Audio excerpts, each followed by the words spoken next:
Hello and welcome to the Unofficial Controller Podcast, your weekly gaming podcast, episode 154, the hottest gaming news, with me, George, as always, joined this week by RGT and Seb. Hottest news to my thottest news. How's it going, guys? Doing well, thank you very much. How are you?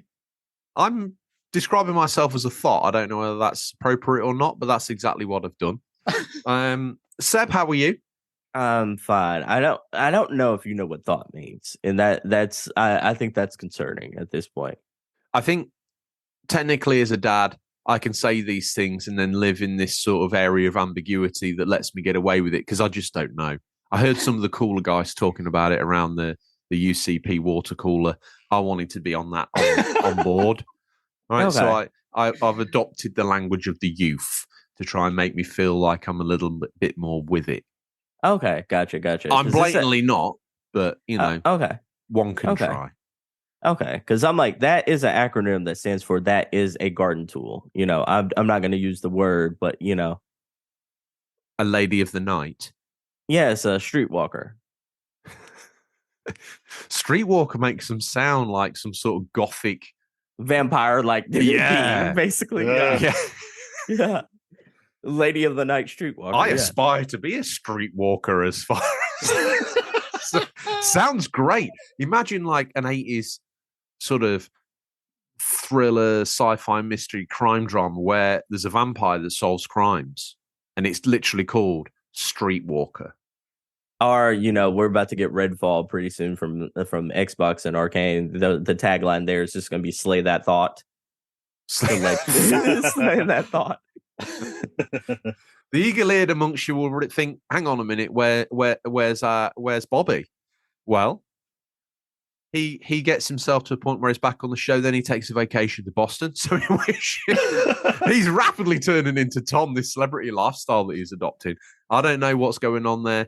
Maybe he's off to watch the Boston Red Sox. Heresy, some might say, but I'm chucking it out there. Before we get lost in our own ether, let's ask the question on everybody's lips. That's right, Odders. I want you to clamp firm on whatever publication you're holding. That looks like Razzle, but I'm going to give you the benefit of the doubt and say it's a reverse rolled women's weekly. Grip tight, as asked these gentlemen. And if you've been on the Discord, you know, and a lot of sleep, what you been playing? RGT, what you been playing? Obviously Hogwarts Legacy. I'm about 18 hours in. Really enjoying it. I think there's certain flaws to the game, but not enough to make me stop playing it. I'm still really enjoy the open world. And like you guys said last week, it is very much reminds me very much of Assassin's Creed Origins, that open world, that improving your stats and your gear is very that, but that's not a bad thing. One thing I did notice last night, I was in an exchange of spells with a bad dude, and we ended up quite close to each other. And I started hammering the buttons because I just wanted to punch him. It was that close, like Street Fighter in 99. Anything. In real life, I'd have lashed out, but obviously not possible. So we're literally inches from each other's face, giving it full on spell. Yeah, I don't know if that. Tell me more. Yeah, but I mean, I've really enjoyed it. Like level 18, but I think the missions I'm on are about level 5. I've just been doing side missions and exploring and finding bits and pieces. So yeah, I've been enjoying that. I'm enjoying the open world. Definitely going to be sinking more hours in this week. But I think it's a game for the long haul. I think there's going to be plenty of hours in there to get that game done. I think, depending on how far you go. The main story, I think, is probably going to be standard size, but with the amount of side missions and upgrading you can do, I think it's going to be plenty of hours in there. I'm just hoping it ain't going to be another Harvestella. Me, you, and everyone hopes it's not going to be that. Played a little bit more Spider-Man. I've only got about 3 more suits to go, and then I've platinumed that for the second time. Loving that again. Loving that game. I'm actually disappointed that's finishing, to be honest. There's not many games I'd have 2 playthroughs to get a platinum and still. I'm on my 4th. I find sometimes you get games nowadays who, you know, get platinums are a chore.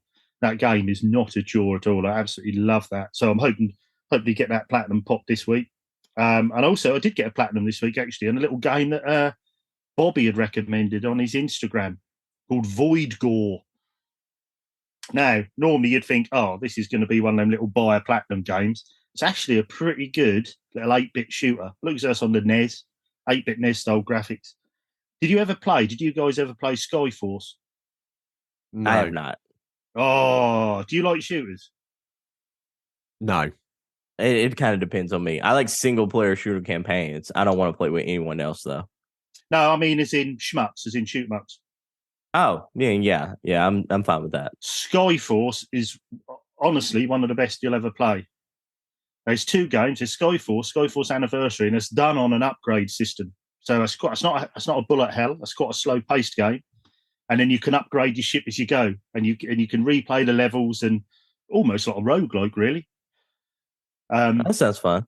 Yeah, really good. And this is like a little 8-bit version of that. You can platinum it in an hour and a half, a couple of hours. But really good little game, actually, as you upgrade, get your points, upgrade your ship, go back, see how many levels you can get through. And I platinumed that. That's a really enjoyable little game for £3, $4, whatever it was. Do you think? So yeah. Do you think it's entertaining, the idea of just being a platinum trophy achievable thing, or is it in there? Is the sniff of a good game? I didn't actually play it for the platinum. I played it because I saw Bobby's footage on it on Instagram, and I thought, I like that. I do like my little shoot outside. It did remind me of Skyforce, and I loved that game. I think it might have actually been on PS Plus, so that's why I played it. And then I started popping trophies and thought, actually, that's quite doable for a platinum. So then I carried on playing it, which I think the platinum actually made me play it a little bit longer. Something tells me I might have Gun Gore then. Is that on there? No, it's a Void Gore. Void Gore. Void Gore, yeah, that's called. I actually carried on playing for about another half hour after I popped the platinum because I just wanted to max everything out. Post-platinum bliss. Yeah. So, yeah, but yeah, I'd recommend it. It's cheap. Post-platinum bliss. What, do you think I get a platinum, then just sit back, have a cigarette, relax? Yeah. That's Basically. Yeah, that's why I imagined that too, to be honest. That's kind of the image job I well got done. well. Yeah. Tell you when you love it, in its ear, and then delete it, never look at it again. Yeah. Exactly. Oh, jeez. I actually thought I popped and then carried on. Yeah, I thought you just platinum the game, you turn it off, and then like you just walk out, go into the bathtub, and basically have a cigar in one hand and like a scotch in the other, and just sit there in the bathtub and go, Daddy did. I tell you what, it's quite, because I platinumed F1 Manager, as you know, and I enjoyed it. But when I went back to it post platinum, I don't think I found it anywhere nearly as attractive. No, to be honest. The You challenge have that was goal. gone. Yeah. Done. Yeah. Get away from me. We could have built a beautiful relationship together, but it was way too much hard work for me. Let me ask y'all something. Like you were talking about Spider-Man, and I too have had multiple playthroughs of that game. Mm-hmm. Spider-Man 2 comes out this fall. Yeah. Is that your most anticipated game this year? Yeah, probably definitely. I think it's mine easily at this point. Yeah, like, I don't even think there's a close second. I actually sat there because I've been playing Hogwarts Legacy, and we were talking about it last week on the show. So I've been sitting there thinking, I found little faults. You find faults with every game. Come on, it's very rare you get a game that's absolutely perfect. I think they've done a great job of Hogwarts Legacy. I think there's still improvements to be made, but I sat there comparing that, and I was thinking of Spider-Man, and I was trying to find fault with that, and there wasn't a lot I could find fault with that game. It's the odd little bits, but I think overall that's a very, very well put together game. From performance, there are faults, obviously. Oh yeah, there is. The same things that we level against Legacy, we could certainly level against Spider-Man, but I think that the way it's all been clicked together mean that's the difference between the two. Yeah, Hogwarts still, to me, in places feels like a game that's dead, and for that reason feels half done. Mm-hmm. Yeah, I think Hogwarts almost. This is going to sound harsh. I don't mean this to be harsh. It almost sounds as a Hogwarts skin put over generic open world game. Exactly. Yeah, exactly what it is. But I think what pulls it through is the detail's pretty good. Hogwarts has been laid out very well, I think. I think the detail of the rooms and where you can go is the detail's very nice, and I think that's what pulls it through a bit. But it does feel a bit of a Harry Potter skin over the top of your standard open world. But I'm not saying that's a bad thing. That's a safe bet to do, I think. Yeah, and it also feels like, like there's no character I would say in Hogwarts Legacy that stands out that feels like a memorable character to where Hang on a minute. You say sorry now, because what about the herbology teacher? You're talking about Miss Fine, I can't remember her name, but she is a pretty woman. The pigtail. She is a pretty woman. I can't remember her name though. But I mean, I'm like, she stand out? No, but is she good to look at during the game? Yeah. I mean, for that reason, she stands out to me. Yeah. What's her name?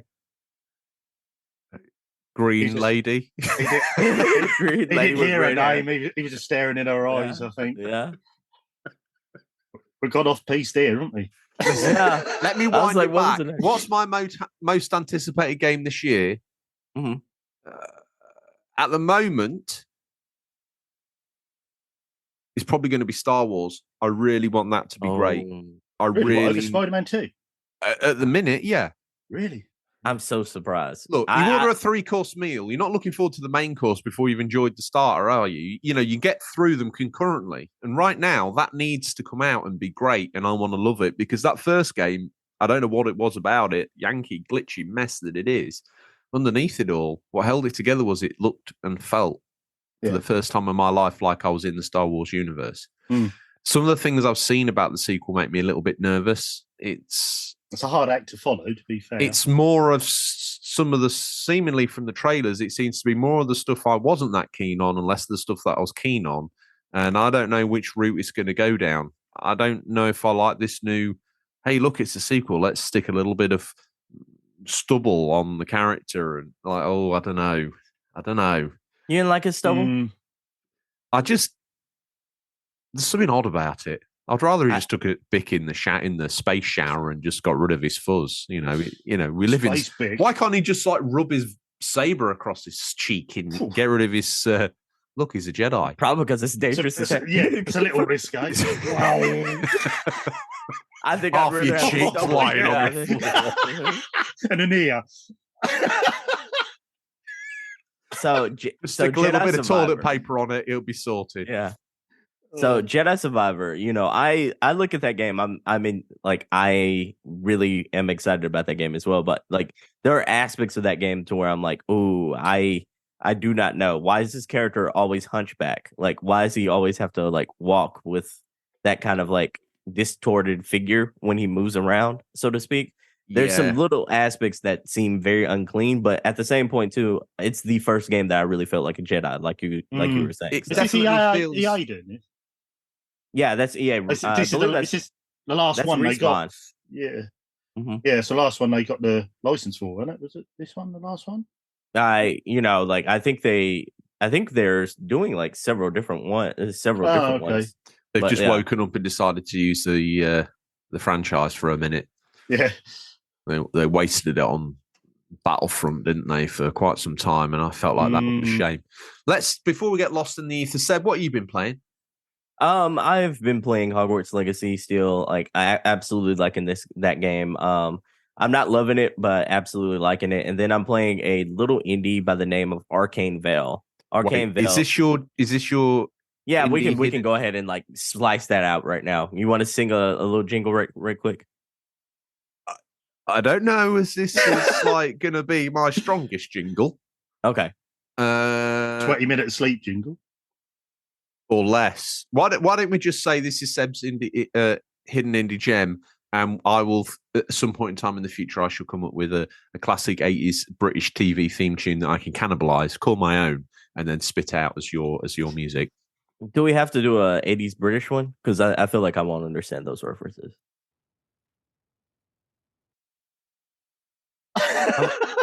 How about a Miami Vice one or something? Buffering. Can I sing to it? To it? Yeah, a Dukes of Hazzard, Miami Vice. Like. Do any of these have words? Because a good Dukes thing about British. Hazard. Oh, that would be amazing. What are the words to that? Just a good old boys. Never meant any harm. Been in trouble with the law since the day they were born. I believe that's. Yeah. What about doing it to Fall Guy? Like, I'm the only stuntman that can wear a woman's bra. Did it go like that? That's the playground. Fall Guy was a show back in the day. Yeah.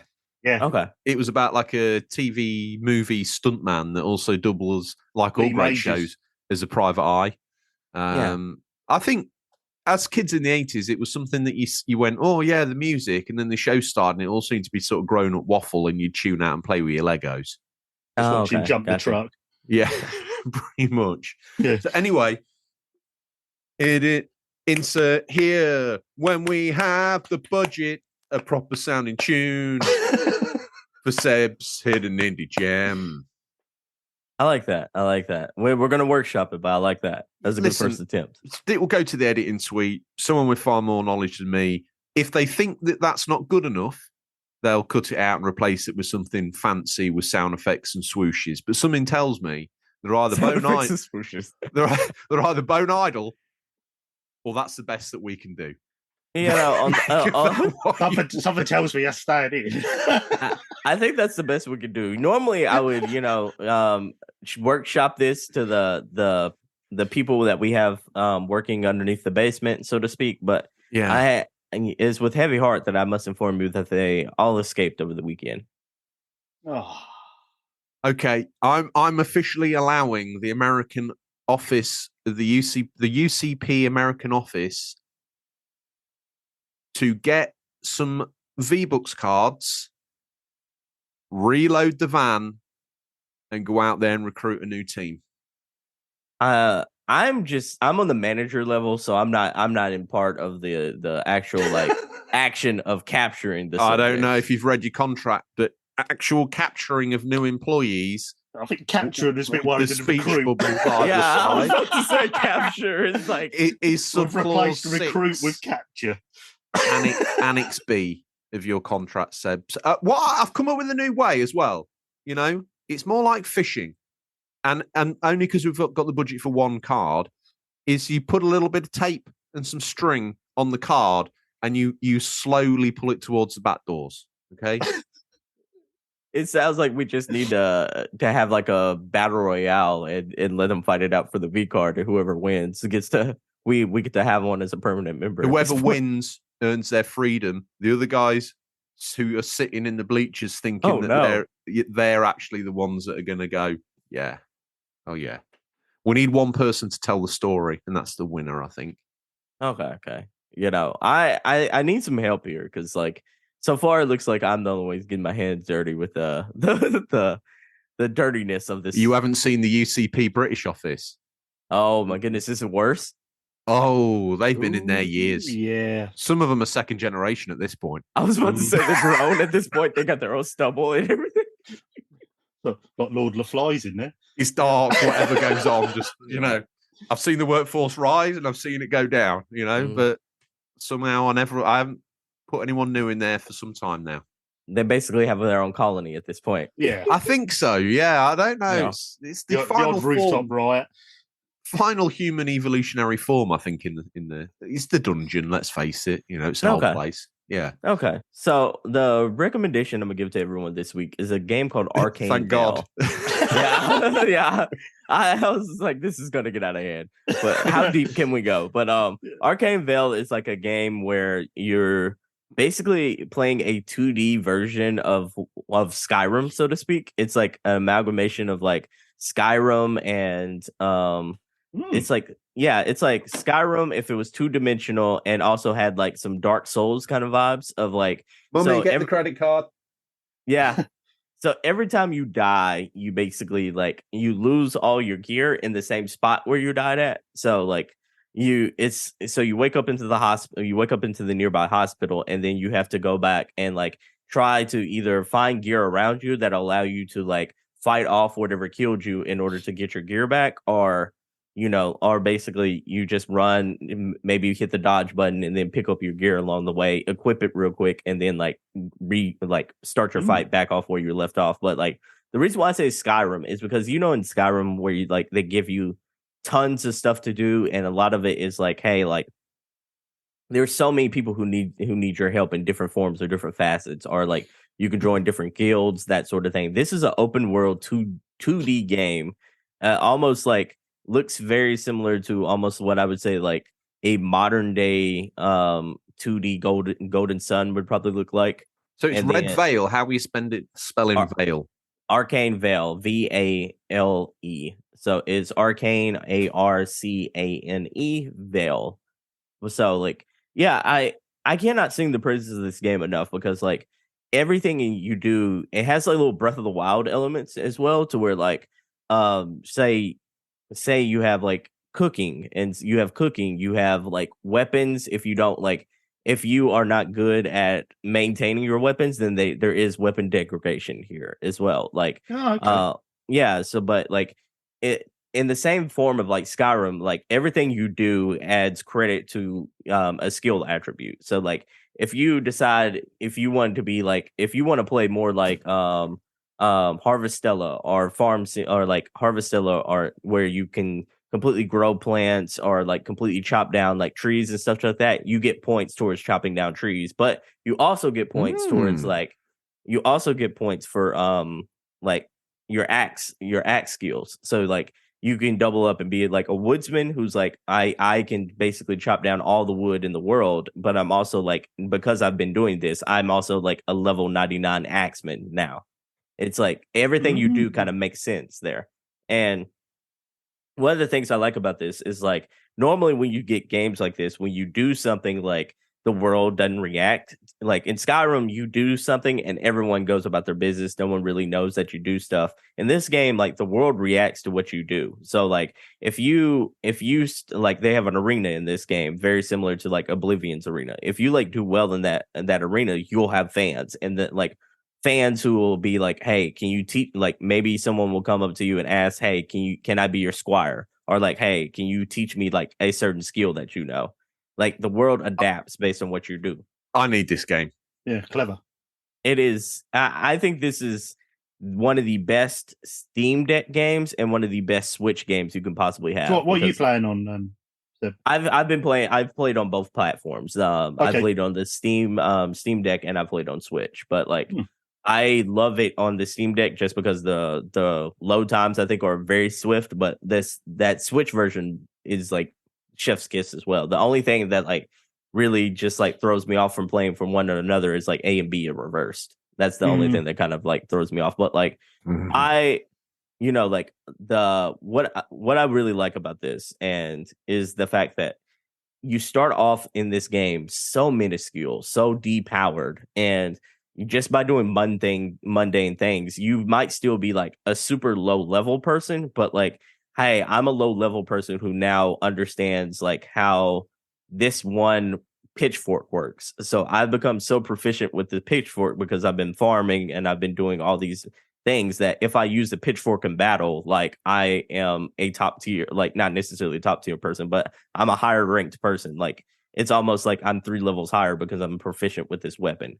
And that's really cool. To be honest, for a small 2D game, that level of detail, I think is actually really quite cool. Fascinating, in fact. Yeah. Play. Yeah, and this game has boss fights, it has like caves, it has crypts. When we were talking about Hogwarts Legacy last week and we were talking about the lack of enemy variety, this game has so many different types of enemies. Like just in one region of this map, I ran into probably like 23 types of enemies. And this game has biomes as well. So like just like Skyrim, you can kind of go to like other parts of the map where like you start off in a very woodsy area. It has its own kingdom. Then you go over. There's also like a desert area. There's also like a ice area. This game is huge. I've never played a 2D game quite like this, to where it's an open world game that feels like a super solid, huge, smaller indie open world game, and it feels premium. Like this almost feels like what I would imagine if one of the big boys like made a 2D open world game. Well, interesting. Yeah, that is what's known in the trade as high praise. So before we move on, one thing that's caught my eye: your T-shirt. What is this? I just can't wait to be. It's a Lion King hoodie. Yes. I just love the colors and the font. I think it looks great.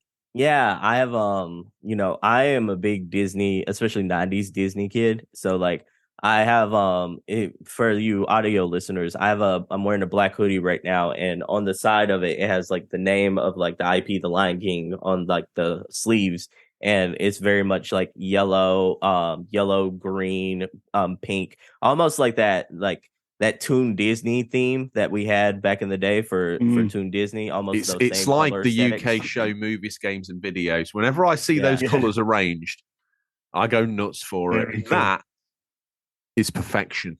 Man, I got an Aladdin one and a Beauty and the Beast one in that same kind of art style, and they're both like dope.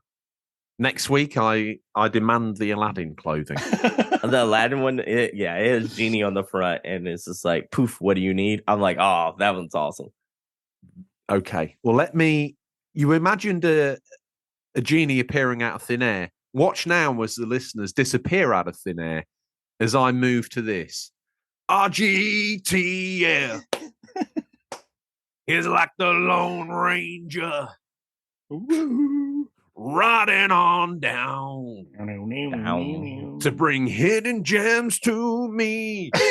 That ending, I think I need to work on the ending. It sounds like a ladies' sanitary. That last line, that sounds. Have I got to go roller skating with a poodle now?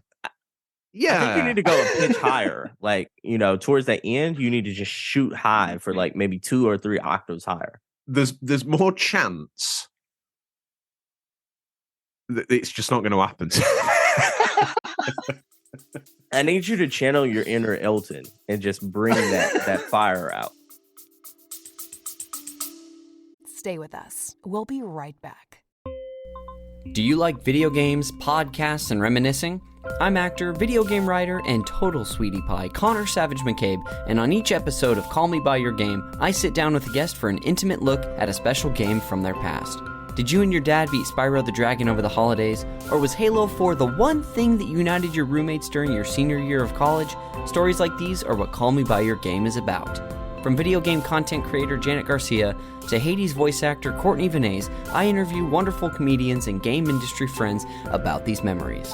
Check us out wherever you get your podcasts, and maybe someday you'll call me by your game.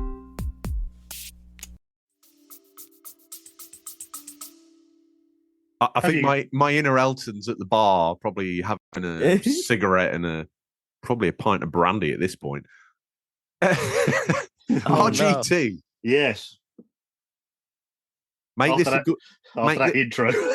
Make this a good one, pal. I hope so. Right, this game is 2005. I played this PS2. It is available on the Xbox original. It was published by Ubisoft and was their first survival horror game. Hold on, George. Do you know what this game is? I'm waiting for another clue. I was like, the way he pieces it together makes me want to guess all the time. Yeah. That was developed by Darkworks. Okay. Third person shooter survival horror. Okay. Very similar, I find anyway, to Res 4. Wet. Pardon? Cold Fear. Ubisoft did a horror game? Well done. Cold Fear. I didn't know Ubi did a horror game. It's their first one, yeah. Or they published it, but their first one.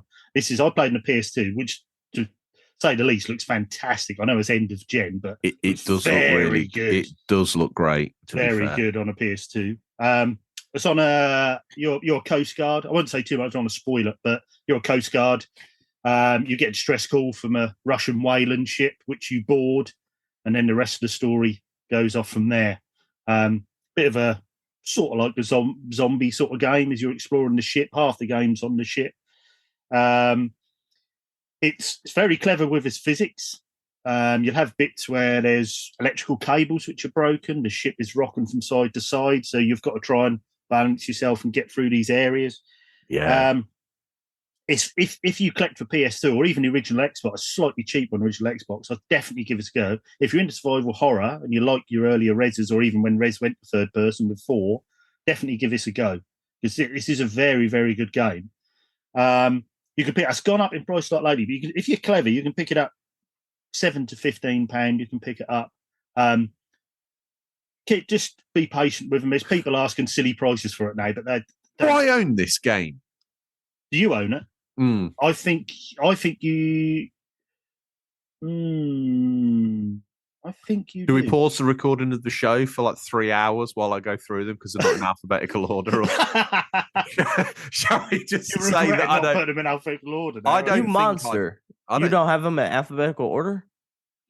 Why? Yeah, mine. I have to have alphabetical order.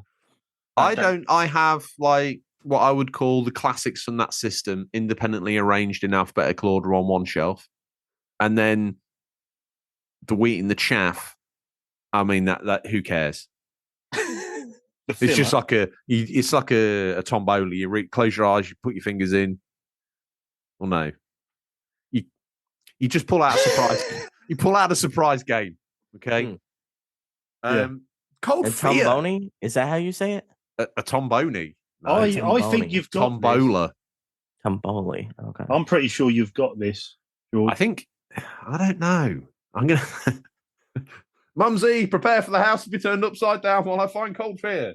I don't know if you're getting confused with another classic looks really good that I'm not going to say in case I use it as a hidden gem.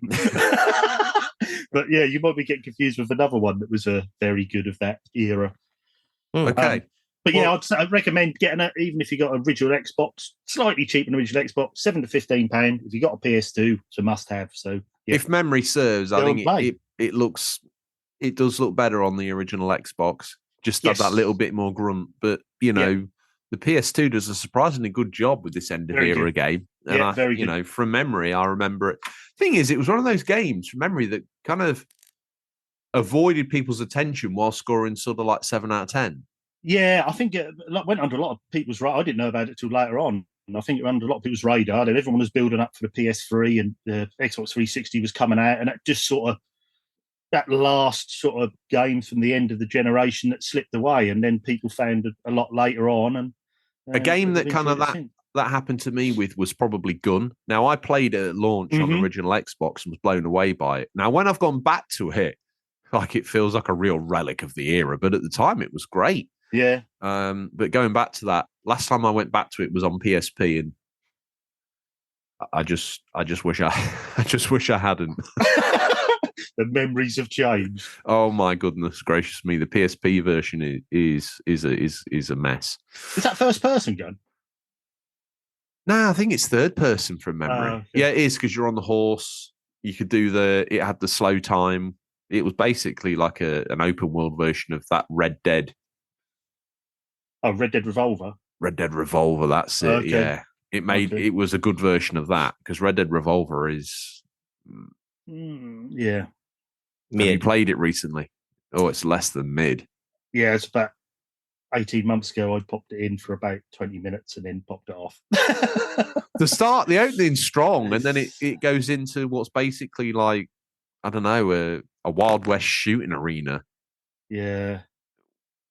The bit where I lost faith is where I was on a not a minigun, a Gatling gun.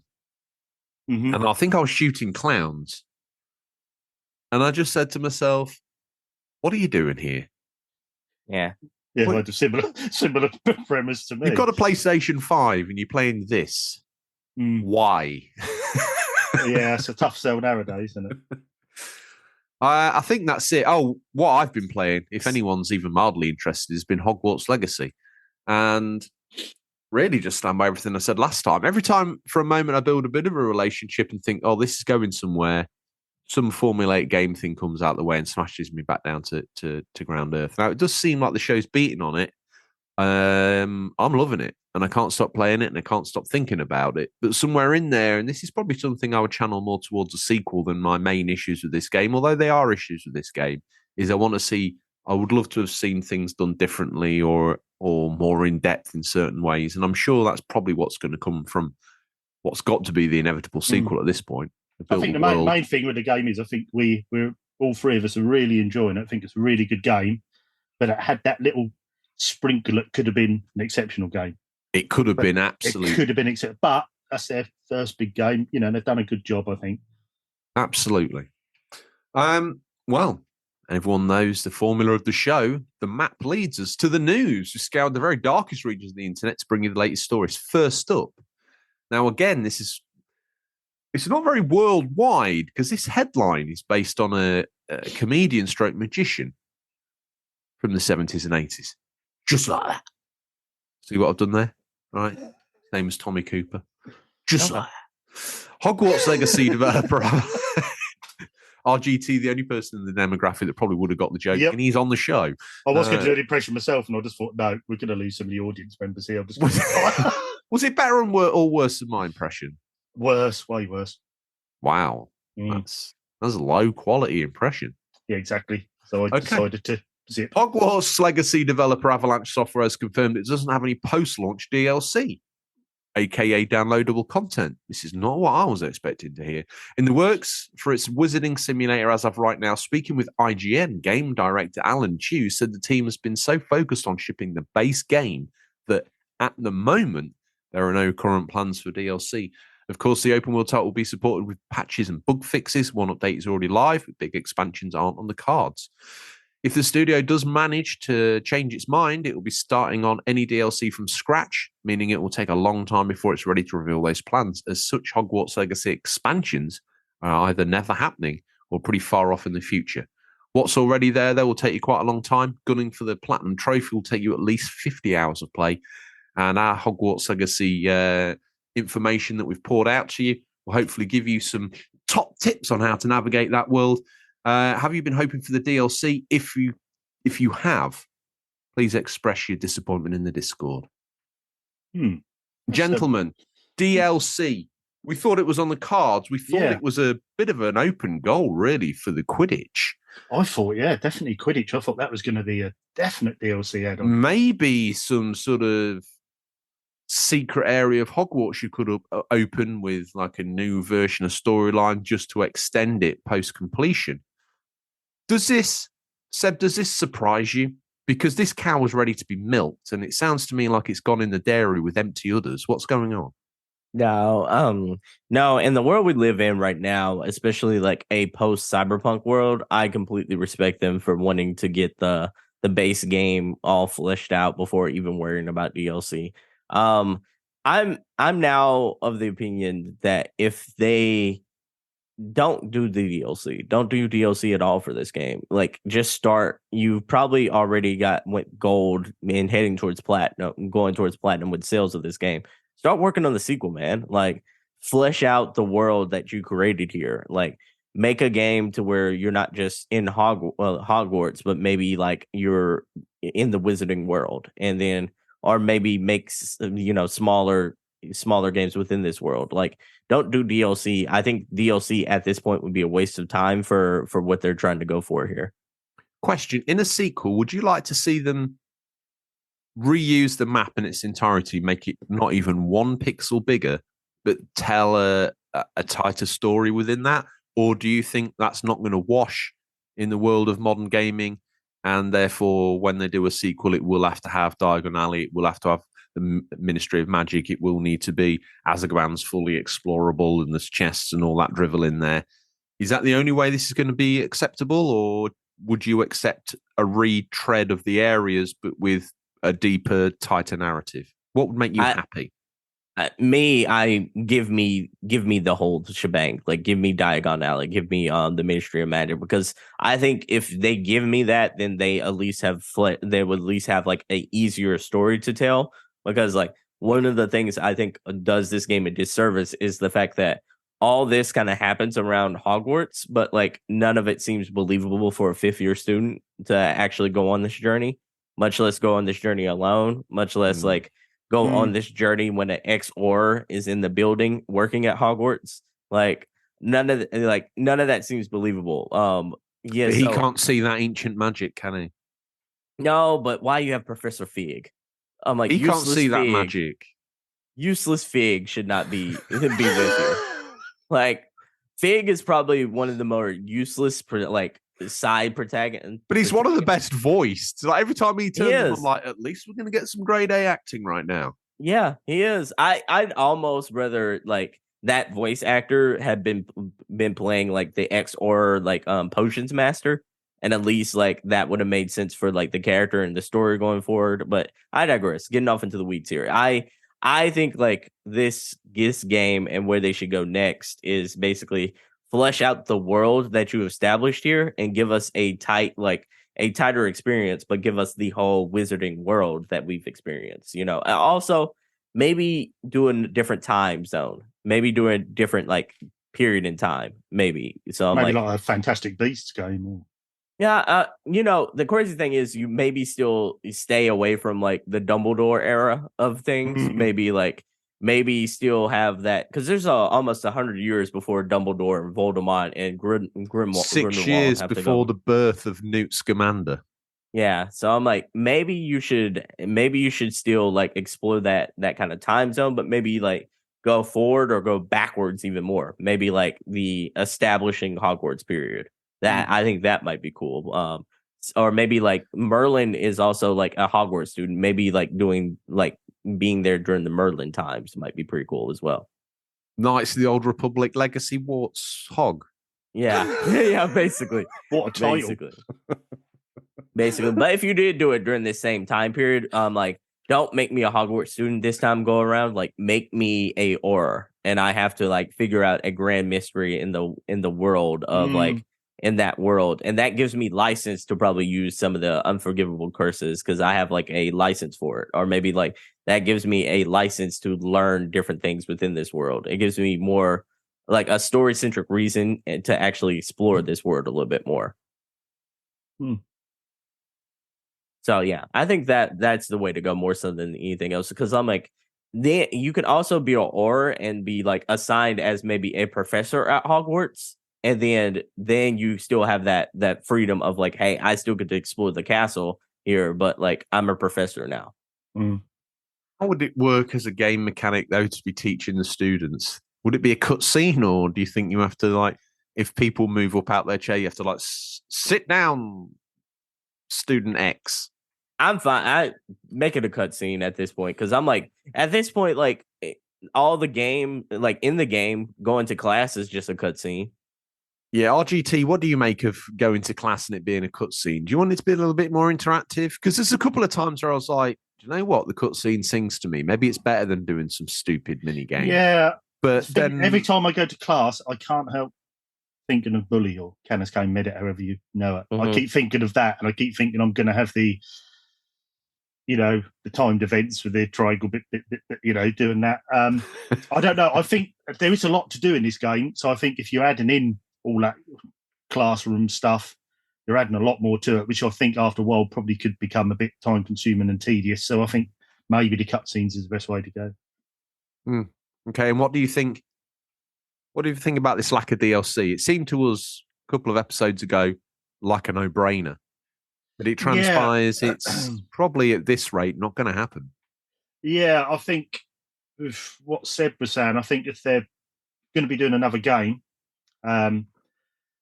I think maybe they will, depend on how long it's going to be for us out. You know how long these games take these days. If it's going to be a few years for us out, I did wonder whether they'd 18 months down the line drop a bit of DLC in to keep the hunger there for people. I wonder if it makes sense. Game. They move on, create Legacy 2, whatever it is they're going to call with this universe. They part off everything they've done already to like WB Montreal or someone like that, and they create another game with this engine with exactly this map. They almost do it or do over, but a different story within this world. Maybe 6 months before, 6 months after. I don't know or care. While they work on that to make sure there's a steady content stream. Would that offend you? No. If it was good, I'm thinking. I think Arcane, Arkham Asylum trilogy type scenario here, where they could pass off some of the smaller entry to the back.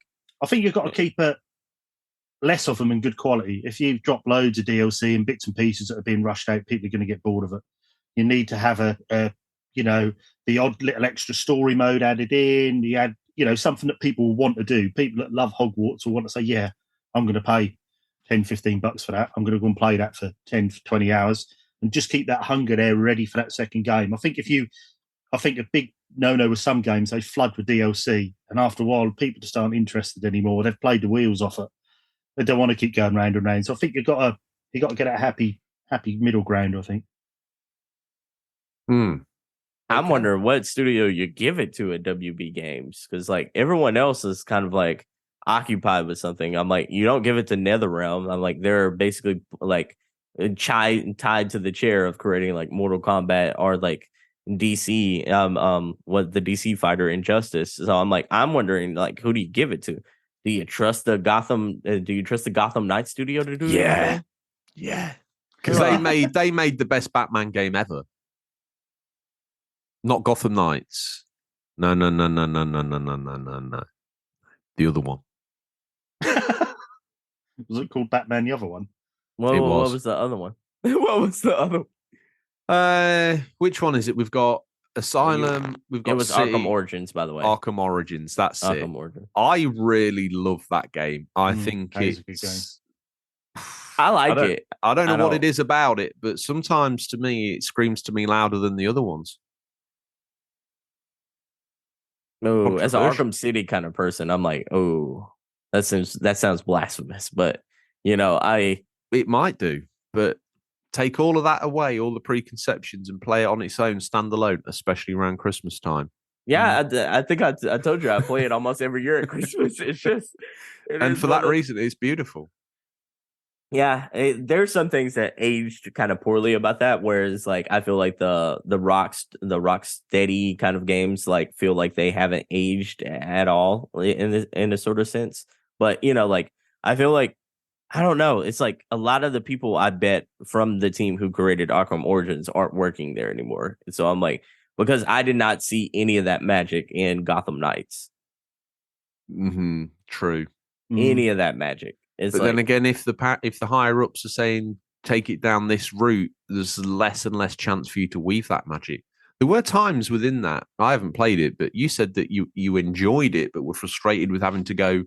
Was it go back to the Belfry? The Belfry every time. Yeah, I enjoyed aspects of it. I still think this is. I would categorize that as a bad game. I think I don't think it was anywhere near good. Whereas I feel like this is a good, Hogwarts Legacy is a good game that has a lot of faults, but it has more pros than it does cons. This, I feel like Gotham Knights is a bad game that has some semblances of good features, but overall is more negative than it is positive experience. Okay. Yeah. I wouldn't recommend. I wouldn't recommend anyone pay over $20 for that game. Do you think if it was a $20 game, it would have been less egregious to you? Do you think you'd have thought, do you know what? In the face of it, this is a quick, down and dirty live game. I'm okay with this for the price. It has so much games as a serviceness to it that it almost feels it's almost tainted almost to me. It's like. It's not quite games as a service, but it had so many of those elements, and it kind of was a faux games as a service that I don't necessarily know if I would have dove into it as well. Anyways, if it had been free to play, I don't play. Yeah. Mm-mm. What do you think that would have done to that game when it launched? If they'd said, actually, do you know what, scrap it, we're going to keep this alive, games as a service, we're not going to charge you an egregious entry price for it, it's going to be FOC day and date, day one, it's all yours, free. I think it would have lasted about a year before it would have been dead. And, games as a service is such a hard thing to do right now, especially considering you have to compete with Fortnite, and Fortnite is at least putting out content every single month, if not every single couple of weeks. Day. They're like a content machine versus Marvel's Avengers versus Knockout City versus games what was the other one that just shut down recently? Avengers. Knockout City. There was some other. Wasn't there that car racing one? Car racing one? Which one was that one? There was a games as a service. There was Knockout City was the dodgeball one. There was a pro wrestling one, and I'm struggling to think of the pro wrestling one. There was a car racing one as well, where it was like the Fortnite of games that you kind of drove around in a car at the same Destruction time. All Stars. Yes. Never even. You know they were going to charge us $70 for that. Yeah. Yeah, thankfully they changed their mind. Yeah. Although if they'd sold one copy at $70, they'd have made more than they did for giving it away. Yeah. Because everyone's mum would have bought the game that made it, so that's, I don't know, 200 times 70. Not doing too bad. Seb, give me this next bit of news. The news. Let's tango to my hi-fi. Hi-Fi Rush turned out to be an absolute banger of a shadow drop last month, with developer Tango Gameworks delivering one of the highlights of the year so far right onto Xbox Game Pass. While the title was in production well before Xbox bought Bethesda, the team has... Who? Bethesda. The team has had positive things to say about Microsoft's involvement or lack thereof in development. In a new interview with outlet Ungeek, game director Johannes? Johannes? Oh, I like that. John Johannes. I like that. He sounds like he should be in a different industry, though. I'm not Sounds like gonna a superhero. lie. Yeah. Double J. I like that. it almost feels wrestling-esque, but anyways, Double J touched on what it meant to work with Xbox as Hi-Fi Rush's game development was coming to a close. The acquisition happened, so that made it a bit easier for us because we were able to focus on which platforms it will be released to help us polish that experience. Other than that, though, it really didn't have an effect on development. In a sense, the experience with Xbox was positive because there was no interference in a good way. They were like, go ahead with what you think sounds cool. Double J reiterated. I was going to say his name, and I like that Double J, though. Double J reiterated that Microsoft is keen to keep Bethesda running pretty much as it did pre-acquisition, which is something we've heard directly from Xbox in the past. While we would like to see Microsoft build more teams from the ground up, it's good to see the companies still hands off when needed. Bethesda's next pre-acquisition project to see the light of day will be Arcane's Redfall, which launches on Xbox Game Pass in May. Let's hope a similar stance was taken there, just like Tango. We trust in Arcane to deliver something great. Okay. Great. So the good news is Hi-Fi Rush, absolute banger. Hi-Fi Rush, left to its own devices. Hi-Fi Rash? Rash? That's from if you're carrying your boombox down with your lino and you've caught your ear. It's a Hi-Fi Rash. Okay. That sounds nasty. It does. That sounds very nasty. Get it treated. Could be an infection if you're not careful. Left to their own devices, brings out a game. For all intents and purposes, I don't know how you do.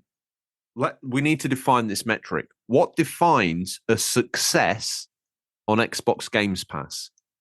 Number of downloads. Easily the number of downloads it gets. Number of downloads doesn't equate to extra revenue. I mean, Xbox ain't playing the revenue game. I'm like, that they're not playing the revenue game in the sense that where like they want a revenue per game. They want revenue per like subscriptions model. They're like, hey, as long as we see a marker in subscriptions or activities on the subscription, then that's the end result there. So what we're looking for is more people getting Games Pass off the back of a good released game. Is that how we denote quality here? Either more people or like consistency in the sense that how many of those subscribers are downloading that game is also a moniker of success there. Okay. Based on those monikers, definitely successful. But I think it's great, and I think it's good that they've been a little bit risky. I just don't know how many people are walking down the street without an Xbox and Games Pass who saw footage of this game and went, hey, I was on the fence about all of this, and now I want it, and I want an Xbox to play it on. That's probably more PC players. I think it's PC players are seeing the footage of the game. Thought, I'll tell you what, I'll have a bit of that. Games Pass.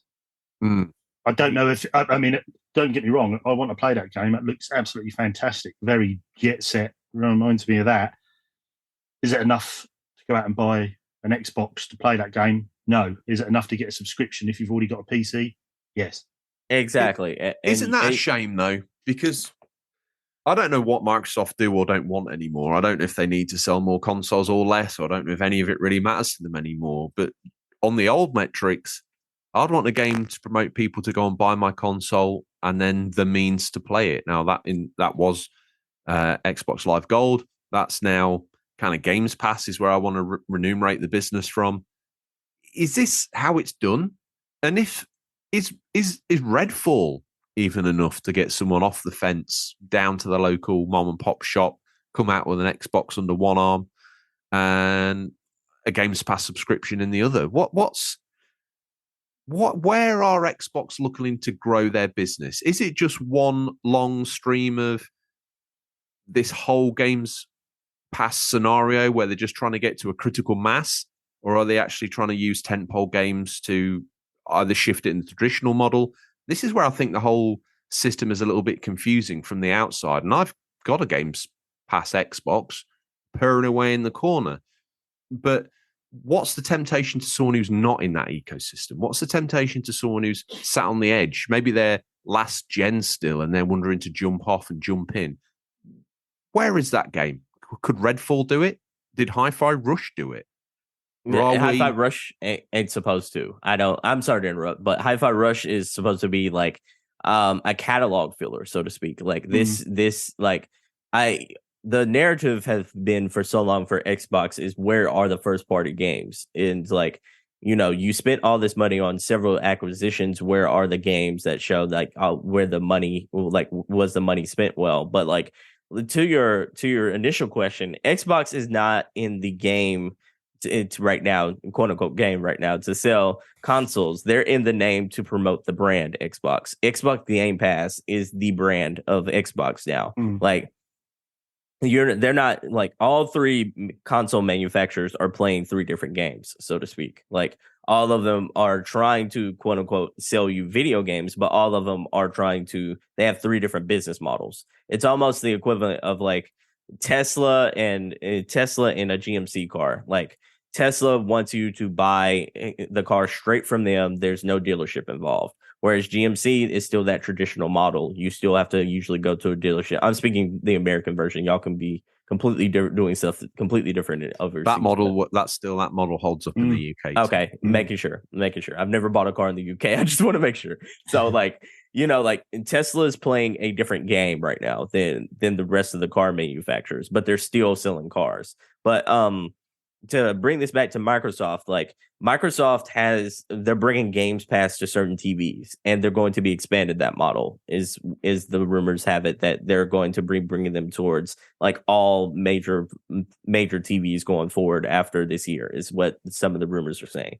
So like they're selling an app going forward. They're selling the Game Pass as this is our premium brand. This is what you truly lie. But for those people who don't want to do cloud gaming through our app, we still have the consoles available. Like that's where I think like the consoles come in as a fact of like, hey, this is for traditionalists. Almost the same kind of sense to where like, hey, like for people y'all who like collecting physical games, like there are some companies who still produce physical games versus like the new digital age that is coming. I'm a digital gamer right now. Like I haven't bought a physical game in a very long time, and I probably won't. But like, like, sorry to interrupt. Am I right in thinking that I think I got this right? That Redfall isn't going to be sold as a game; it's going to be Games Pass only. No, Xbox, like all first party Xbox games are still going to be $70 a la carte. But I thought I read somewhere Redfall wasn't, and I wondered if that was going to be their new model. That if Redfall's a big success and you want to play it, you have to have Games Pass. From my understanding, I believe like Redfall and all like Starfield and all those games are still going to be available for the non-Game Pass people, but it's going to be $70. Versus Who's in the Xbox ecosystem that doesn't have Games Pass at this point? Because it seems like a no-brainer to me. Yeah. There are, a select few. Like here I'm not in rural America, but in rural areas in America, there are people who don't have good enough internet to actually get Game Pass. So, like, they will still buy games a la carte, like piece by piece. But they need some form of internet to make sure the game's up to date and working. Because it probably I think a lot of places they do the game shops have Mhm. really in their nearest towns. You take your console in, they update it for you for a charge. Yeah, They don't take exactly. the consoles in because the internet is so thin. Oh my goodness! Yeah, I watched on YouTube about it, and you have to take your console, unplug it, take it to the shop. They have it for 2 or 3 hours, however long it takes. If you Mhm. need to do an update or an install, charge you $10, and And then you go back to the wilderness, you know? yeah.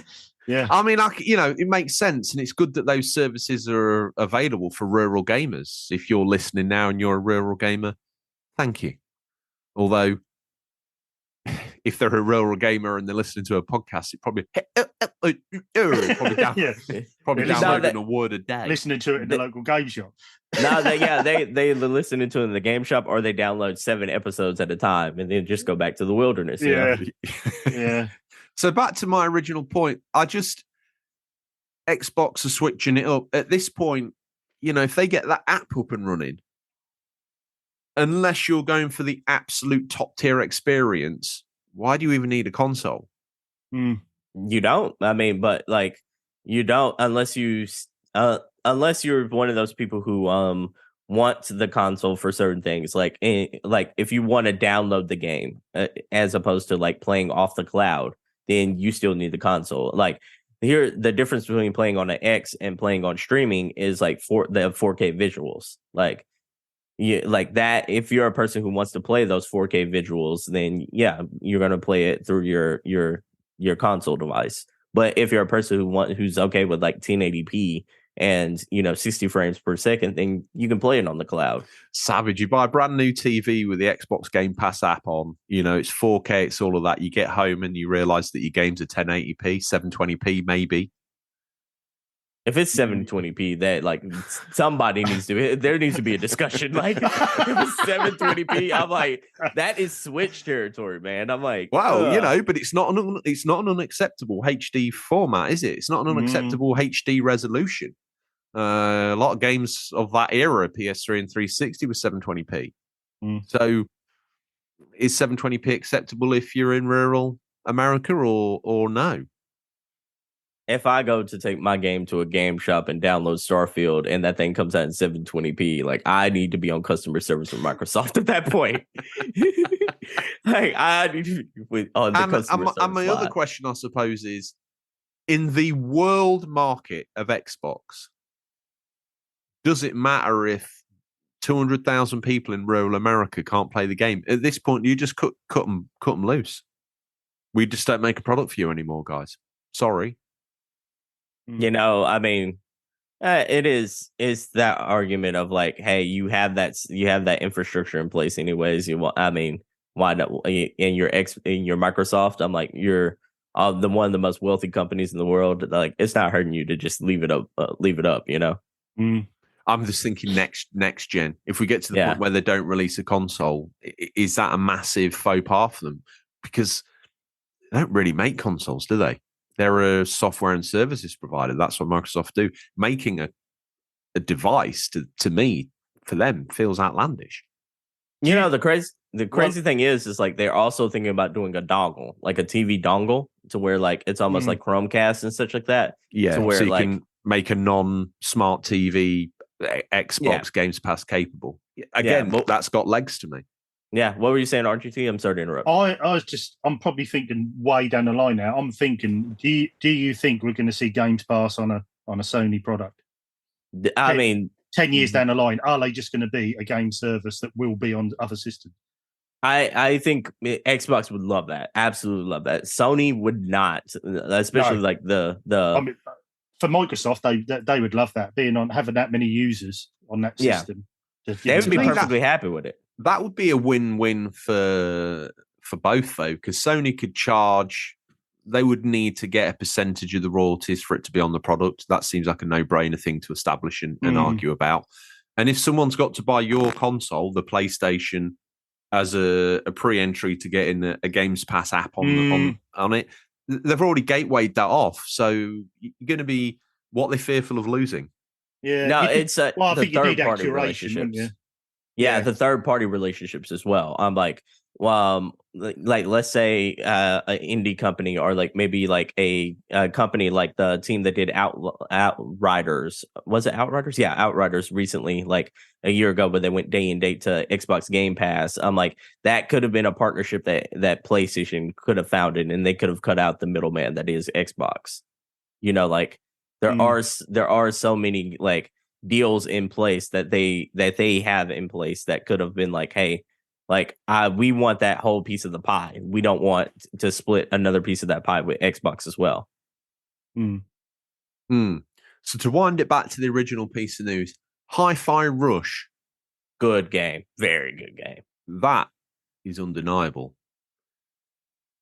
But is it a success in today's? I would love to have seen. What is sad is the UK charts, and I don't know how the US charts work, but Hi-Fi Rush will not have appeared in the charts off the back of it being a Games Pass type download. That's a shame, because that, to me, that game deserves its name in the headlights. It deserves to be XYZ multiple million selling game. But we don't ever get to find that out. We don't ever. They don't ever get to stick that on the box. They don't ever get to make a Game of the Year edition of it. They don't get to milk it. Am I so much of a relic that I'm losing something here? As a developer, I would love to see the game on a store shelf. Yeah, it's one of those things to where if you're Xbox, do you care about being on a curated list to where like for the games media or for like the gamers out there, or do you care that this game had like 2 million downloads in the first day? Like I think you look at that and go like, hey, 2 million downloads. From a curation point of view, for Xbox to get smart, that needs to be blazing all over games with neon lights. Beep, beep, beep, 2 million downloads. This is hot. This is independent gamers.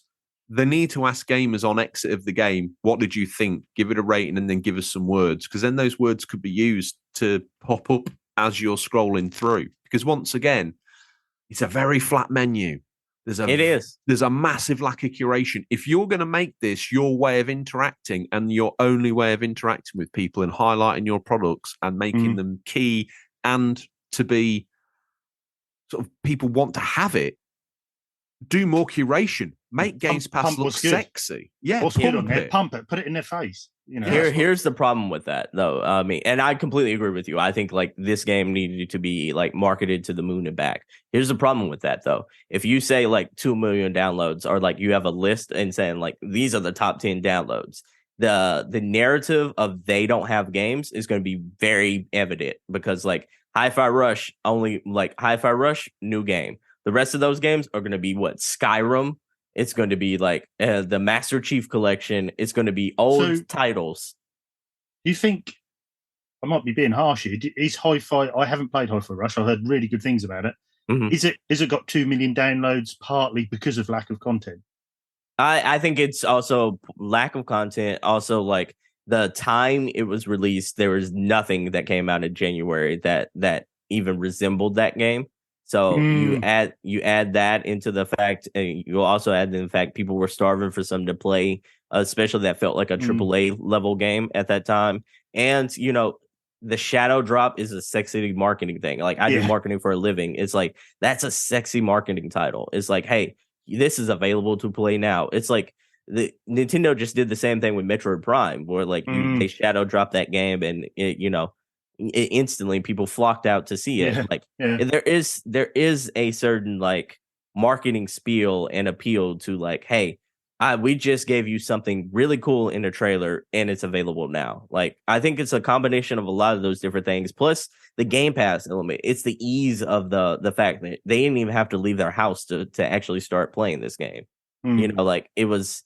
Now, whether or not people stuck with it, like what was the retention rate? I think that's an interesting story and a completely different narrative. But like the point of entry into playing that game is so small and so easy. It's just, like, well, it's almost that question of why not,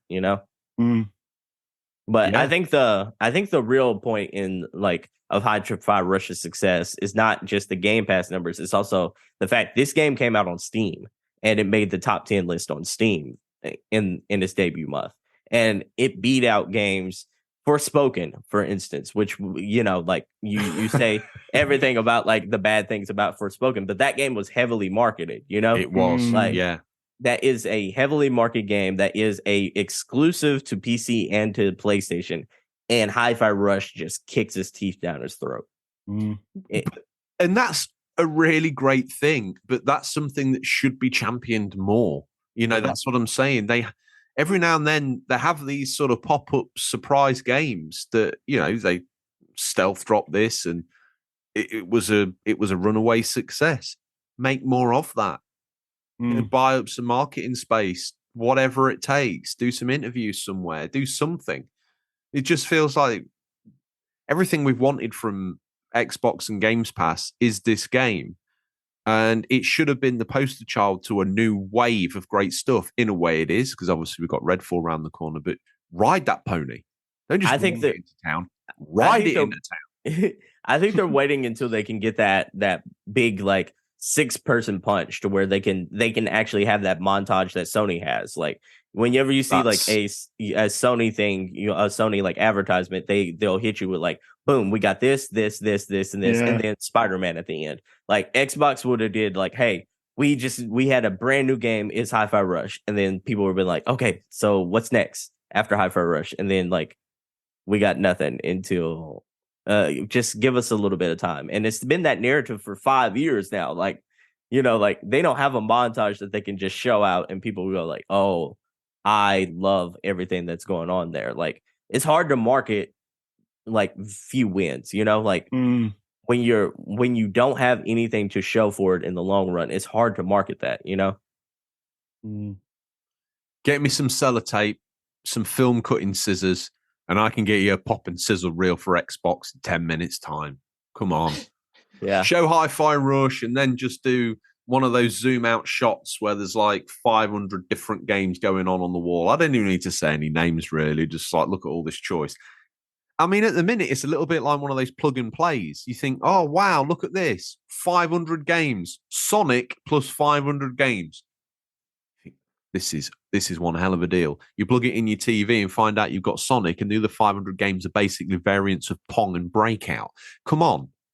You know, what else is going on there? This is why the narrative of Starfield needs to be a 10 out of 10 is so high right now. Like, this is why they need Redfall to be at least be a great game. Like both of those games can't come out and be just another Halo Infinite. I think Redfall will be good. I just don't know if it's got that big, you know, Hi-Fi Rush has got a different look about it that's enough to capture a non-gamer's head and turn it to a screen and say, "What? That's a game? That looks phenomenal. What is to the music? That's incredible." Redfall to people in the ecosystem. You know, we think, oh, wow, that looks exciting.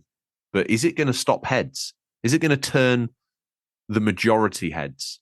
I think no. I think most people are looking at that. And maybe I'm speaking just from like what I've seen from my audience on the Single Player Experience podcast. But most people feel like that is like almost like a Left 4 Dead, kind of like Left 4 Dead meets Far Cry, like copy, so to speak. And it's like nothing that we've seen has like given us, hey, this has its own identity and this feels like something special.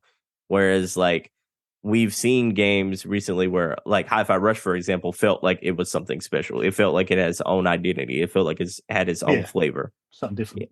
Yeah. So I've no like Arcane. I trust Arcane because they always put out good products. Like but they've never had a breakout commercial success. And I think that's where they've been lacking more so than anything else. Do you think that Deathloop had its own look and feel over this? I think Deathloop was very stylized, but like Deathloop also had a lot of things that Redfall doesn't have. Like Deathloop had the loop variant that we never really seen in a game before. Like it had the shooter meets a puzzle aspect. It also had like a really suave and cool protagonist to where like it felt like it had an identity because like Colt, like we saw trailer after trailer where they were advertising Colt, the main protagonist of Deathloop, and he felt like you were seeing a journey of one specific character, of one specific narrative. Did PlayStation do a better job of yeah, for sure. marketing Deathloop than Xbox would have done if they'd had that same game on Games Pass day and date. Oh yeah, for sure. Like PlayStation almost overstuffed us on They did. Deathloop. It was on every state of play. I opened a fortune cooker Yeah. and the trailer Deathloop popped out. Like, what the? Yeah, and I'm like, come on, man. I'm like, it was on like almost 4 state of plays or 4 like what are their conferences? What is that called? I can't remember the new conference style that they do, but like Yeah, it is showcase. But yeah, the game showcase, like it is one of those things to where they stuffed it down our throats. Like Xbox might have, but like we've only seen a couple of the trailers of Starfield, and Starfield's supposed to be the next big game for them. Yeah, I don't. You see, for me, I'd come out the guns. I would take a leaf out of Sony's playbook and give Redfall the absolute whip snapping everywhere. Everywhere there was a flat surface, there'd be Redfall on it. Every video would have a precursor with that in it. This, the more they pump it, the more exciting it's going to be. There's elements within that would make excellent snippets for trailers. There's those moments, jaw-dropping moments that could make a great sizzle reel. I'm not really seeing it. I also like think that, I was looking at the anticipation level for like our fantasy league, by the way, which people you should definitely check out, or updates to the fantasy league and everything like that. Join the Discord here. The Discord's absolutely wonderful. What are you doing if you're not in our Discord? So, all that said, like in our fantasy league, there's a moniker to the side where it gives you a hype meter based on like the Google markers of where a game is and how much people have Googled that game. It's very low for Redfall. Why? Very low. It's giving people like mid vibes. Like it is one of those, like the hype factor right now is at 58%. 58 out of 100.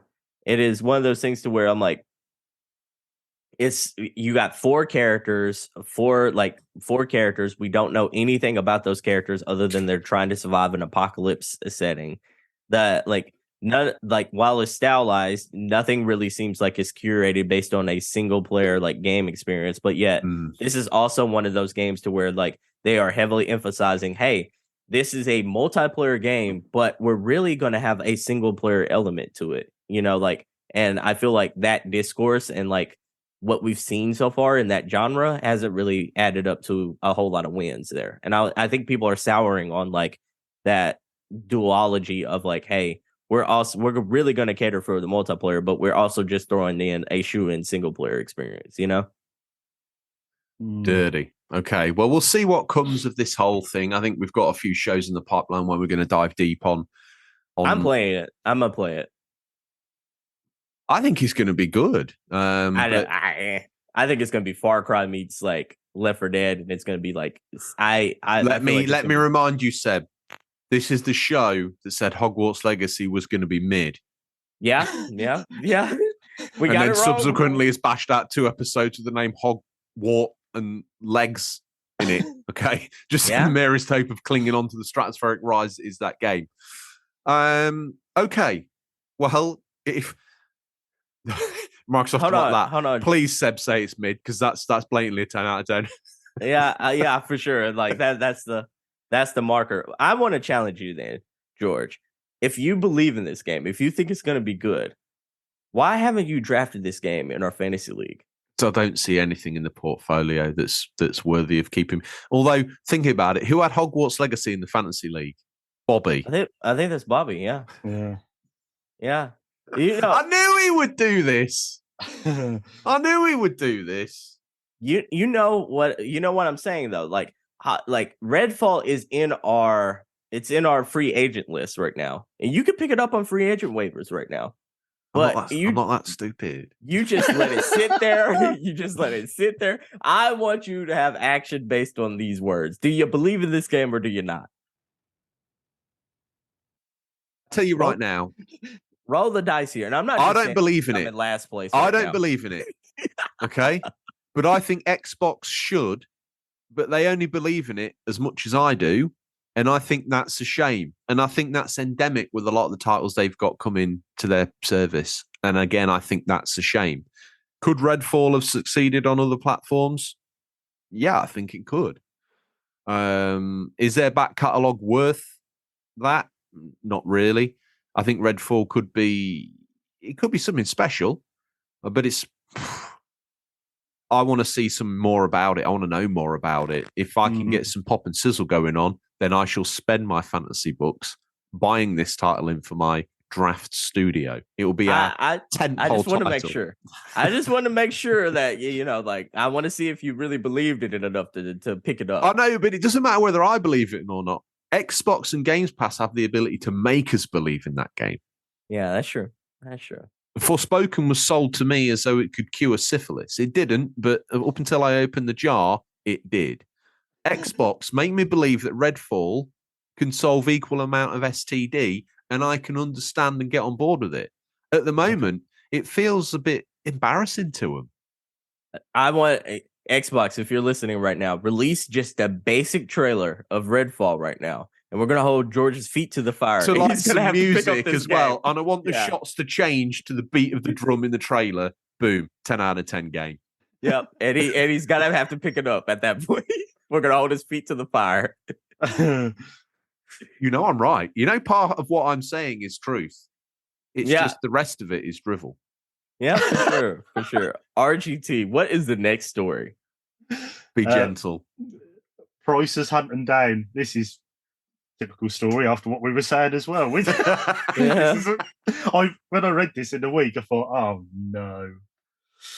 There's been a lot of conversation in recent times about the price of video games being raised, and games like Legend of Zelda Tears of the Kingdom have been bumped up to $70. It seems Capcom is doing the complete opposite with its older library of titles, announcing the 2021 release of Monster Hunter Stories 2, Wings of Ruin, has now the new price. It's dropped from $59.99 USD down to $39.99 USD. This applies to the physical and digital versions of the game. If that is not enough to convince you, there's a free demo you can download from the Switch eShop. You'll even be able to transfer your save progress over to the full game. Now, I think that when they let you do that, that's a slick move, because it means you've not, these games are quite large, but you haven't wasted your time seeing if you like it or not. Because if you like it, boom, immediately can carry on. One thing I didn't bring to the table last time we were talking about pricing for games. Yeah. I paid $70 for SNES games in 1994. Yep. Inflation adjusted, that's $140 or $120 roughly, there or thereabouts. And we're getting 4K. Legend of Zelda Tears of the Kingdom isn't that. I was about to say you ain't getting 4K on Zelda. But Zelda came and hold up 4 fingers. You ain't getting no 4K. Yeah, but you got to remember your SNES games were $70, but towards the end of the generation, they didn't put them up to 90. Exactly. Zelda ain't got 4K, it's got alopecia. Zelda got that Sif in that trailer that we saw. His hair was shriveled up. It was blackened and everything. I mean, Link, you know what I mean, but Link. I don't know. We all get upset about paying different prices for games and the price going up and all that sort of stuff. But objectively, you could argue, and I know that Legend of Zelda Tears of the Kingdom is a strange ride to take into this battle. Like I've decided to saddle this up. But I'm saddling this up to say that we've never had it this good. No, we haven't. But I don't think you can, if you've had a generation of a console which is 7 years long, and you've charged $60 for a game, can you really put it up to 70 towards the end of the generation? If you bring new hardware out, charge 70. PlayStation games went up because they had new hardware. If you think it's your last rodeo as a standalone company before you launch into what's going to be your next Legend of Zelda, which is going to have to come out on your new, God knows what they're smoking at Nintendo, but the next, whatever it is, Super Switch, more than likely, based on history, is going to crash. You got to milk this cow while it's still with calf.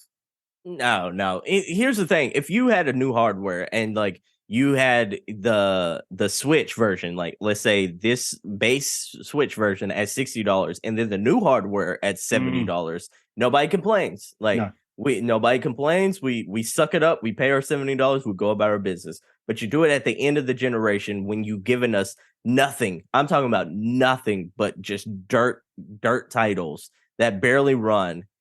Like you gave us three Mario. It sounds like you're describing the N64 and its library, and this is Majora's Mask.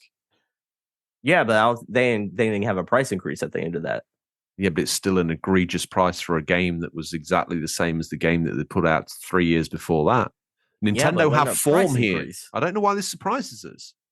It's not that it surprises us. No, it's a bad consumer move. It is a bad move. It's a naughty move. Yeah, it is. It's like, like if PlayStation did this, like at the end of the generation, I'd give them the same kind of crap I'm giving Nintendo. But like, PlayStation at least has the excuse that it released banger title after banger title after banger title in the PS4 generation. Like the Switch generation right now is only going to be known right now for Mario Odyssey, Breath of the Wild, and what else? Like, what else is the standalone title of this generation that isn't just a port or remaster? Harvestella? I'm joking. Yeah, but I mean, I tell you what, Legend of Zelda Tears of the Kingdom is going to sell gangbusters at $70. It is. It is. You know what else sell gangbusters? Like Switch Sports. What was the quality of that game? You know what else sold? But what are we as consumers? We're teaching Nintendo this is okay. If all the little Ninty fanboys with their Toad tattoos didn't buy it, they would bob themselves, and the price would be $20 within a week. Yeah, it is one of those things. Like people have to decide what their dollar is worth, and like I'm not here to tell people how to spend their money. I'm just saying, as a person who is affected by this and also sees it in the industry and like has a voice here, like I call it like I see it. This is a chump move, and this is a poor move, for consumers. Like I think they're charging $70 because they can. Yeah, exactly. It's still a poor move. Yeah, but who's empowered these guys to think they can get away with it? The same people who pay like $60 for a Nintendo 64 game that had very little updates into it. The same people, like we the people have brought this along. We the people have brought this on ourselves. And I'm not saying we the people because I never pay. I didn't pay for Mario 3D All Stars. I didn't pay for Skyward, like all the Zelda ports that came over, because I'm like, I'm not going to pay the same game over and over again for just the minimal amount of differences. I'm not that person. Like that's me. That's just who I am. But like there are people who are going to do that, and more power to them. Like this is your dollar. Do what makes you happy with it. But what I'm saying is this is a move of a bully. Like Xbox and PlayStation did not do this at the end of their generation. They waited to a new generation for them to start this practice. And they're giving us 4K, and they're giving us ray tracing, and they're giving us SSDs. Like they are giving us a slew fest. You know what Nintendo's giving us lately? Pokemon Scarlet and Violet that ran like syrup. They're giving us Mario. Syrup. Yeah, they ran like old syrup at IHOP. I don't know if y'all have IHOP over there, but like just. Anyways, they giving us that. They're giving us Mario sports games that, by the way, that get tiresome after 1 hour because they forgot to put content in a video game that they charge $60 for. They didn't give you a video game. They charged you for a band that basically held your Joy-Con to your arm. I mean, I've got some duct tape that'll do that. Exactly. I think the worst thing of this is, I think it's more. Not so much us, we play everything, we play all different sort of games. There's people out there who are mega Zelda fans, and then they turn around to them saying, you've been waiting for this game for years. Here comes the Breath of the Wild 2, it comes the Tears of the Kingdom. Oh, by the way, that's gone up to $70. And you just think, for them fans, the crazy thing about it is, like, pre-orders at GameStop, Target, and Walmart were $60.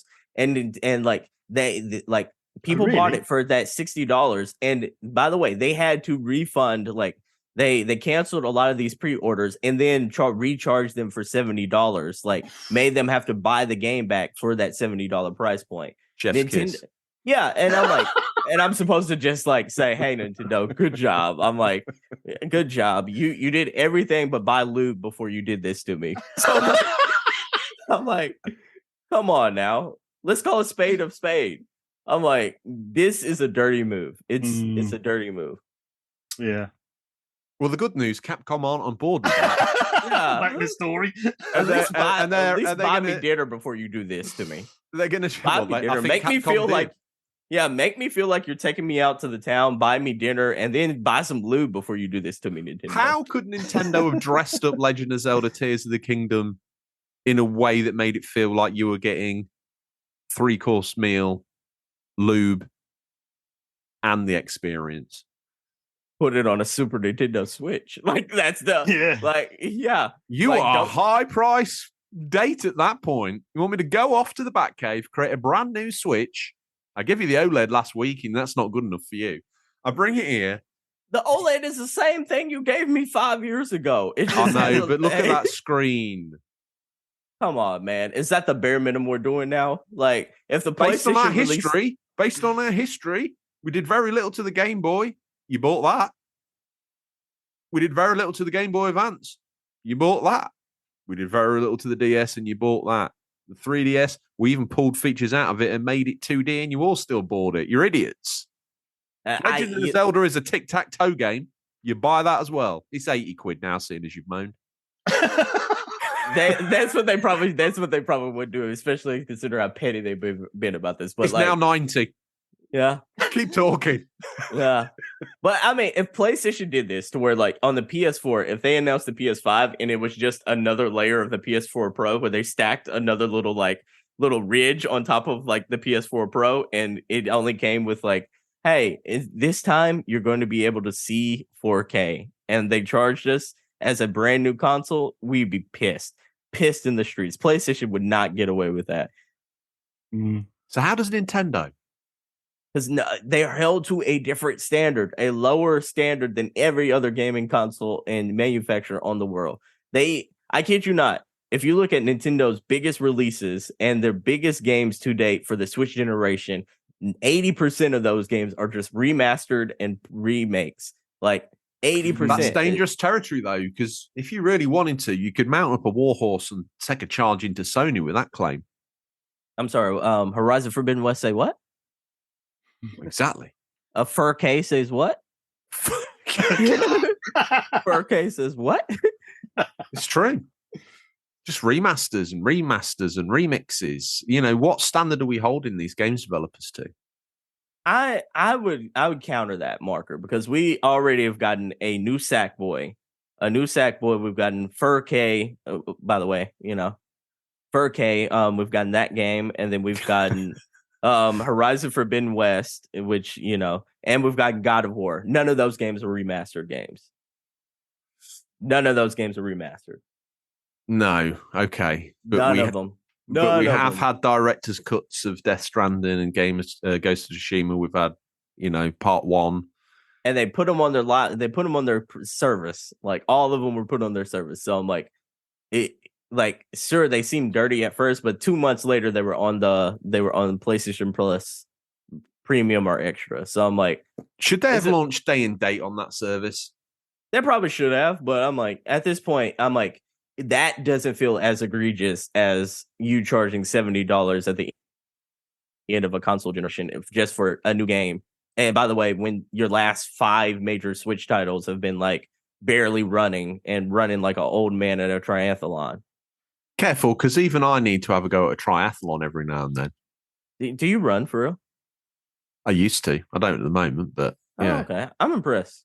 I'm impressed. That's always something I've thought of doing, and then I realistically came back to earth and been like, you can't run past like the driveway at this point without huffing. Well, that's how you start. Put your headphones in so you can't hear you breathing, and go as far as you think you can go, and then do another, I don't know, 100 yards. It ain't gonna kill you. My dog will pull me down the neighborhood. I don't know if it counts as calories burnt if you're on roller skates. I can't skate. You're literally holding on for dear life here. Yeah. Yeah, he pulls me down the road, and I legitimately he makes us jog. Basically, he will make us jog. But like, back to this, like, it's the narrative, because narratives matter in games, like narratives matter in life. Like you get what I'm saying. When a star athlete joins a super team, it feels dirty because like that was a super team before you got there. Narratives matter. Like it's one of those things to where like if PlayStation did this at the tail end of the PS4, if Xbox did this, God forbid, if they ever put any games out for their console, like exclusive games, if they did this at the end of the console, the narrative changes. Like we would be rioting in the streets about this. Like, what if I was to tell you that this version of the Switch, although it's old, is only halfway through its generation right now? I feel like that's to their own detriment at that point, because the Steam Deck is going to have a volume 2 by that time. Like Steam Deck, Nintendo's core audience aren't leaving the Switch to go buy a Steam Deck. It's not going to happen. No, but in 7 years, a lot of Nintendo's core audience a lot of them are going to age out. Like some of them are going to be like lifelong Nintendo fans, but there are a substantial people that age out of that Nintendo. Like Nintendo is the kid game console sort of thing, and they're going to age out. So I'm like, yeah, like there is going to be a time and place where like, hey, the Switch is already one of the leading like console manufacturers of all time. There's going to be a time and place where everyone who wanted a Switch already got a Switch. Interesting. I like this because it's the story that keeps on giving, and it promotes some great conversations, some of which need to be had in our Discord. Before we slip into the please join our Discord routine, and we encourage everyone to take these conversations and take them further on there. Let's see your opinion on it. Let's hear your take on it. Let's find out how wrong I am and how right the other two guys are, which normally happens every time. And spoiler alert, though, a lot of, like this game is going to sell gangbusters, and it's still going to be a highly successful story. And a lot of people. This is my argument. Yeah. And it doesn't matter what they do, we will still sell our firstborn to get hold of it. They're doing it because they can. Yeah. I do believe, like, you're right in that sense. Like, hey, this game's still going to sell. I'm not arguing that it's not going to sell. I'm just saying, is this a good consumer move, and is this like right? Is this like a right move for them to do at this time? Like based on the sense of like, hey, what's the bang for the buck here? Is what I'm saying. It's like, is this a good time to do this? And is the narrative a little dirty that you're doing it right now? Is what I'm saying. Without a new console. I think they're slowly working to the point where any major Nintendo franchise figure game is going to be $100. It's the only way they can remunerate off the back. What was the point of building all these characters up since the 80s if you're just going to make, you've got to charge premium for these? Everyone else is going to be around the $40 mark, but a Nintendo game's going to be $99, and you're going to buy it, so it doesn't even matter if it's poo. The crazy thing is like, not all of their IPs sell very well, which is why we only get like the same 4 IPs over and over again. Yeah. And we've talked about this on the show. Like, they could do an absolutely banging Kid Icarus game. They never bothered. Why? More Earthbound, please. Earthbound. People would literally sell their soul to the devil to play the opening minutes of an Earthbound, new Earthbound game. Why aren't they doing it? There's a reason why they don't, like, why Metroid has such a huge gap in between, like, the installments, too. Yeah. I'm like, shame. Like, yeah, Kirby sells like gangbusters, so they throw a Kirby game at us every 6 weeks. Speaking of which, there's one in Ray's boot. I wouldn't exaggerate. I'm like, we legitimately almost get one like every other month. So, community corrections. Have we made an error on the show that we need to be corrected on? Is there anything that we might have said wrong, or have we got a completely bizarre take on it? I think this week in community corrections, I haven't seen any corrections. So one would say it was a flawless victory. But if you want to get in touch with the show, if you've got an opinion or take on the news that we've missed, RGT, how would they go about doing that? We've got questions at unofficialcontrollerpodcast.com, or you can DM us on Instagram or Twitter, or like Seb and George said before, come and jump on the Discord. Because in just about corrections, there's loads of stuff on there. Great little community on there. Some really good guys. Talk about anything from gaming to all different bits and pieces. Yeah, jump on, come and say hi, and and join the family. That's the most important. That's the most important. Join us. That's the most important takeaway. The family. The Discord is a very supporting place. If you build up even if you're a new joiner to the Discord, there's people in there that would support you, that would rally around you. There'd be a shoulder to cry on, an ear to talk to. And that's, to be honest, the crown jewel of the show's community is that it's just so wonderfully kind and all enveloping. And I think there's not enough of that on the internet these days. And that's why it's the crown jewel. If you wanted to maybe meet me or RGT or Seb or Bobby, you've got every opportunity to do that because we've got OLL Gaming coming up in April. It's this wonderful convention for video gaming and geek culture. And we're going to be there recording an episode. If you're like, oh, well, I'm not too sure about the Discord, well, get your backside down there. Get on the live show. Meet these people. Realize that you were retrospectively wrong. They're great people. And you should have been in the Discord all along. And if you'd been in the Discord, you've had a friend to travel down with. It makes sense to me. Yeah. Going down on your own is going to feel dangerous. You're going to be that guy at the door that's maybe wearing a red rose. Maybe you know me. Maybe you reckon. Get it all out of the way. Ditch the rose. Join the Discord. Make best friends with Ginge, Gaming Grand, Bada Bingster, Boba Loba. The list goes on. You could be that person. You could be Fat Zangief riding in on a moped with a trailer full of people in the back. I'm not even joking. I want that to happen now. I'm expecting Mikey that. Wrestling's coming down. He's going to do a one-man wrestling show. How you wrestle yourself? I don't even know at this point, but Rose Space Monk's keeping score. He's come down with a black and white striped vest on and he's slamming down on the mat. He's counting. Slow counts for people he likes, quick counts for people he doesn't. It's proper attitude era wrestling here.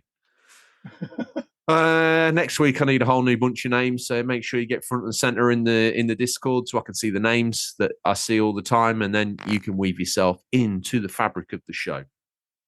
With all that said and done, we've had an elongated news chat, and I love getting zesty in the news because it produces content. That's why we have three of us that don't always agree, because within that comes conversation.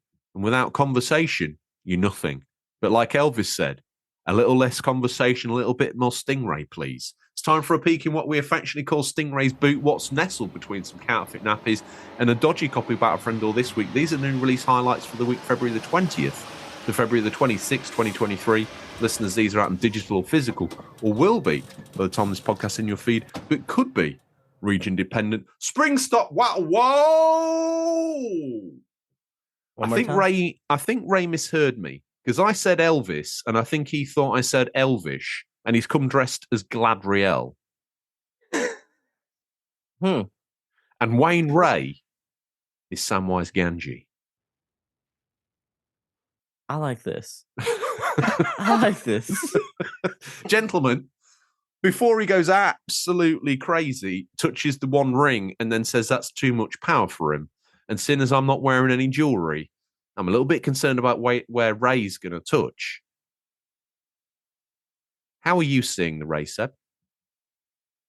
I was seeing the Ray in a very specific way, but I think I'm seeing him as Sam, like Samwise Gamgee now. I'm seeing him as Samwise Gamgee,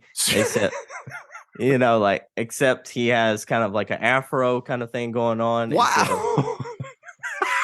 Afro thing kind of going on, and then you were seeing yours just dressed as Gladdy, and I'm thinking I'm seeing mine dressed up kind of like an orc, an orc. Just how they have like the battle armor and stuff like that. Hang on, you seeing Samwise Gamgee in orc battle armor? Yeah, and the crazy thing is he's still a hobbit.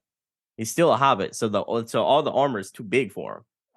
All the armor is still too big for him, and so he Ray's has rocking up. Beautiful. As a very diminutive man wearing what looks like his dad's cosplay armor. Yes, and don't forget the afro. And how dare I? The afro. Yeah, the afro. That's how I'm seeing the Ray this week. I'm feeling that. That first element was so bizarre. I think I bleached it from my mind, but then you added it back in at the end. Like, don't forget the afro. Oh, God, don't forget the afro. Very specific. RGT, I quake in fear. Literally, how you're seeing the Ray. Well, Ray is doing his usual thing with me, where he tends to show himself to me as the game I'm playing this week. So he's wafted in on a broom. Oh, that's it. He's wafted in on his broom. He looks like Harry Potter, but he's still got that bleached mullet hanging down the back. It's like Harry Potter and what's his name, Pat Sharp combined. Wow. And then Wayne's dressed in a little niffler suit. Oh, You say a little niffler or nympho? Niffler. Oh, I thought you said nympho. So I was like, what is that? Yeah, definitely niffler. Okay, that's PG. I Yes. thought you were going to say he looked like the Hogwarts herbology teacher, in which I was like, okay, let me see Ray in that way, and I'll treat him right. We'll get a travel lodge. Ooh. Anywho. So moving on. What now? Now, really, I should have seen Ray as Job from the Lawnmower Man. By the way, the professor's name is Professor Garlic. Garlic. Of course, it is with a K. Garlic. I'm going to reach into the boot, and I'm going to pull out Atomic Heart. It's coming out on the Commodore 64, the PC, the PS5, the Xbox Series X, the PS4, and the Xbox One, February 21st. In a mad and sublime utopian world, take part in explosive encounters, adapt your fighting style to each opponent, use your environment, and upgrade your equipment to fulfill your mission. If you want to reach the truth, you'll have to pay in blood. I like that. Now, Atomic Heart. Calm down, Ray. We're going to have a chat. Don't worry. Don't worry, pal. It's all right. You excited for this game, guys, or are you just going to let this pass you by because you've got bigger things to deal with? Nah, this bad boy's coming on Game Pass. I'm going to check this one out. Like, we just had this conversation on Game Pass. If it's free, give it me. Yeah. No, this bad boy's coming on Game Pass. Plus, it's one of those to where like it is almost like a Wolfenstein kind of experience, and I like those. I like those kind of single player like shooting. I get those vibes too. Yeah. And I'm like, I like Wolfenstein. I also liked games like I Gears of War, and a little bit kind of like get minor Gears of War vibes. I also kind of get a little bit of like those Stalker kind of vibes from this. So I'm like, all those kind of speak to me. I'm definitely checking this one out. Excellent. RGT, are you? No. No, I don't think it's not really my sort of thing. But from what I've seen of it looks a decent game. It's a very decent game. Okay. What's next out of the boot? Now, this could be my mummy. This ain't gonna be your mummy. This ain't gonna be it. This doesn't have enough underwater elements nor racing for you. I thought this would be your mummy. Get in the back catalogue because someone loves a bit of Yakuza Like a Dragon, baby. Someone has been waiting a long time for this game. Although someone has had to say, Like a Dragonetian represents the straw that broke the camel's back, because what's next in Ray's boot meant something had to get cancelled. Yep, that's the mummy. That is the mummy. And Like a Dragonetian got cancelled, but next week I'm going to trot it out as my retrospective mummy because I'm allowed. So shall I take this one? You're going to take it? Yeah, I got this one. Like a Dragonetian for the PS5 and the PS4, coming at you at February 21st. Centuries of peace are coming to an end. Across the nation, factions assemble in anticipation of a civil war. Imperialist loyalists unite under the banner of Soyo Joy. Revar the Emperor, expel the barbarians. They fight to overthrow Japan's military dictatorship and shut down its borders to foreign influence. Meanwhile, the ruling government, the Bakufa, has assigned special police forces to maintain order, provided they can maintain to coexist without drawing blades on one another. In the capital city of Kuyo, a man who will change the course of history seeks justice and revenge. Da, da, da. Okay. Mm. That historically was a game I was looking forward to. And it is my. I'm allowed two mummies, mummy. No, Am no. I? Mm-mm. Mm-mm. Not Mommy with said no. Not with the price of this next one, you know. Mama said no. Mommy said that PSVR is gonna be high dollar. Shutting it down. Here's my mummy. I never heard my mummy speak like that before, but do you know what? Maybe mummy's like Ray. PSVR 2, February 22nd, escape into worlds that feel real, look and sound truly real as virtual reality gaming takes a huge generational leap forward. PlayStation VR 2. Coming next week.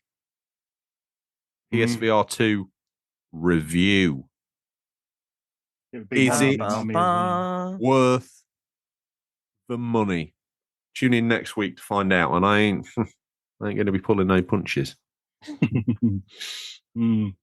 I am not going to pull even one. If that's pony, you'll find out next week, and I shall flame it. I shall destroy it. Angry George alert. Yes, just so you know. With no swears. I've got the vocabulary to take that down without one swear. Yeah, not one F-bomb. None. Right. Next up, Aces and Adventures PC, February 23rd. Aces and Adventures is a deck building RPG with poker-powered combat. Craft your deck, combining poker hands with powerful ability cards. Journey through 13 fully voiced campaigns to save the life tree, or tackle procedurally generated runs in a strategically deck builder unlike any other. Nice to have a bit of variety. We've got PSVR 2 weighing in at $500, and we've got Aces and Adventures weighing in at £2.23. We've got something for everybody. Yep. That's What's appropriate. next? All right, Blood Bowl 3 for PC, PS5, Xbox Series X, and PS4, and the Xbone. Coming at you at February 23rd.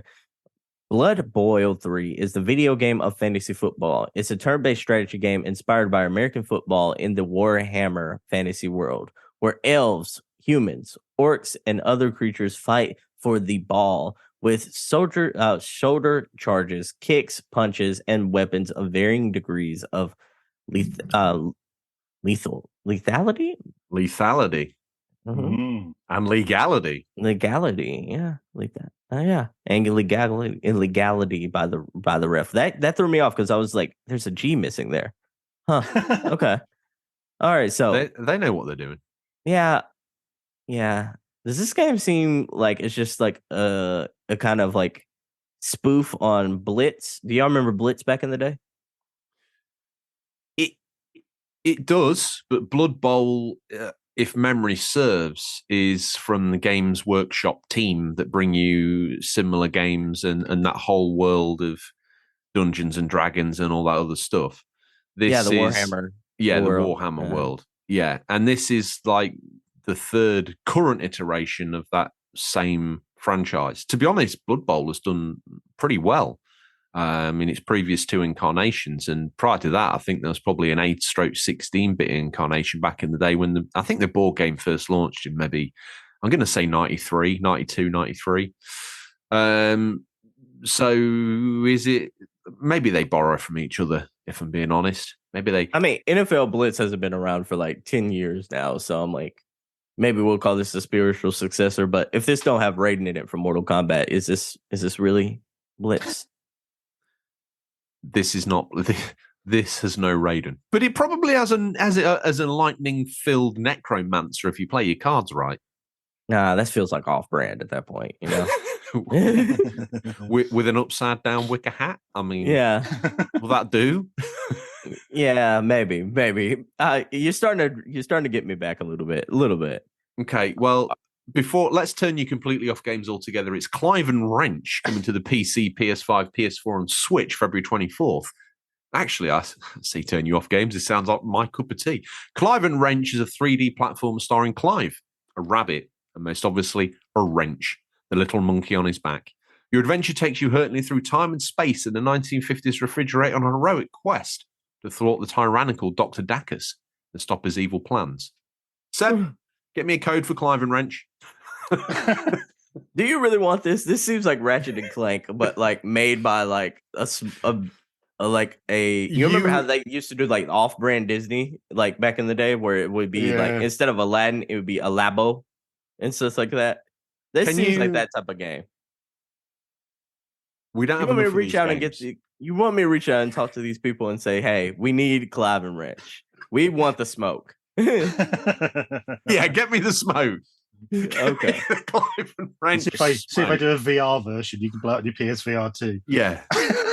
Yes, please. You got something to play anyway. I think Clive and Wrench could be good.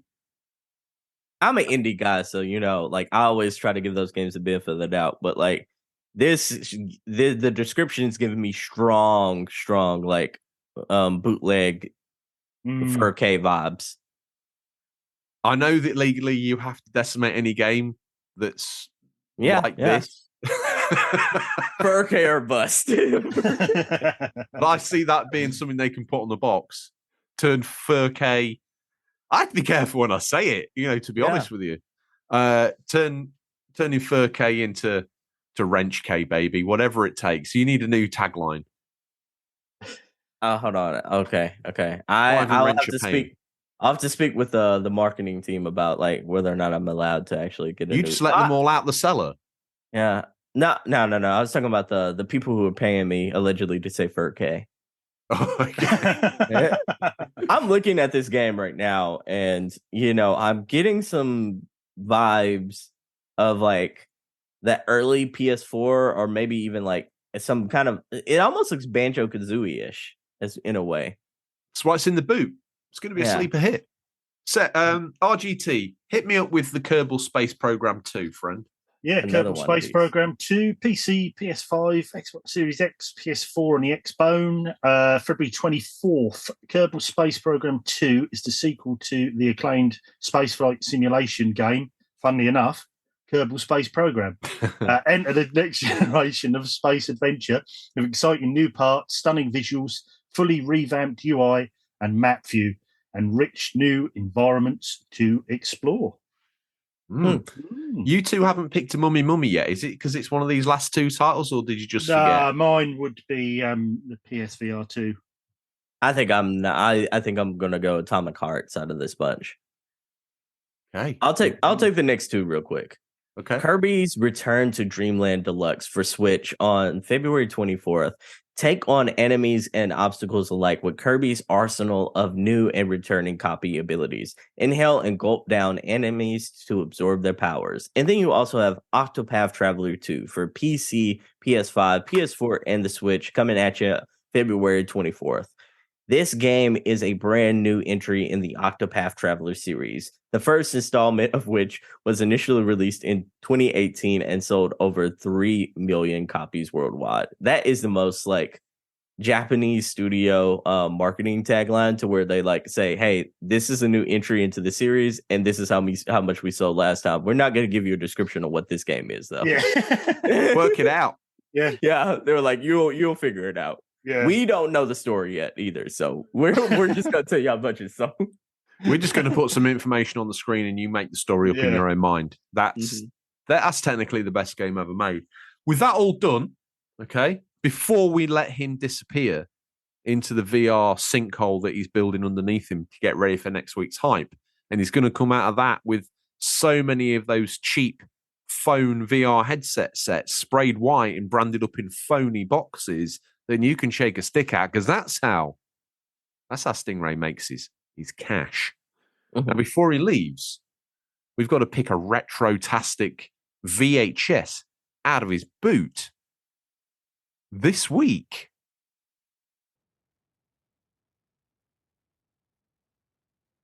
Oh, I've done too many of these. You're trying to figure out which one you have a repeat. This week, I'm taking Lady Hawk with Rutger Hauer and Matthew Broderick. I've never actually heard of that one before. Hawk with an E. Oh, okay. I'll have to look into that one. Give it a little look-see. Gentlemen, what are you taking out of his VHS pile? I am going to go with the Paul Walker film Roadkill. Wow. That sounds like such a Ray gem. Candy cane. I think the only one I can ever in real life lay down to remembering having watched that came directly from Ray's boot, because Ray is a real person ultimately, was a film called Arctic Heat. I'd never seen it anywhere before. It traveled under different names in different countries, and it's about some hunters in North America that get a little bit confused and end up taking their boat across and ending up in Russia. Because it's very small. Yeah, it's very, very close there. Yeah. So they end up lost in Russia, and these American hunters take it to the USSR like only an 80s film could. It took me years to find it again because Arctic Heat didn't come up. And then I found out the film's other marketable name, and then it was easy to find. And then all retrospectively unlocked for me. That was a real Ray movie. So what you've just described sounds like pure Ray fodder to me. Yeah, this is similar. This was released under different names in different areas, and a remake as well of another film of a different name. Wow! Basically, they take the mickey out of a trucker online and pretend to be a woman, and he chases them down across the motorway, and they have to try and survive. Wow! Yeah, and like a biopic. Yeah, and that's why they call themselves. He pretends he's a woman, says he's Candy Cane, and then he keeps coming on to speak to him on the radio. Hey, Candy Cane. Oh wow! Okay, yeah. Seb, can you top that? I'm going to just go with a simple classic, and that's Men in Black, a real VHS. And is it going to top his movie? No, but I really like that. I like the Tommy Lee Jones element into it with the Will Smith kind of flavor on top of it. It's just a fun movie, man. It's a good popcorn flick. So I think I'm going to do Men in Black this week. That's what it was designed to be, and that's what it does perfectly. Very good. Yeah. Okay. With that, I turned around, and where he was, he is gone. Okay. All I see on the left on the floor is a ring. But it's one of those things that sort of resonates weight, strength, and power to the point in time, every time I touch it, I get an image of what can only be described as Ray's fiery ring. And that's an image, to be fair, I wish I hadn't touched it. But I did. No, you have to be careful touching a fiery ring. PSVR 2 ain't going to pay for itself. And this is what I've got to do to get it. Okay? Go gently. Tastes of foul. I don't know why it tastes of foul, but it tastes of foul. Was that Keyman? I don't know. Anyway, okay. The question I've got to ask is, what are you hoping to play RGT this gaming week?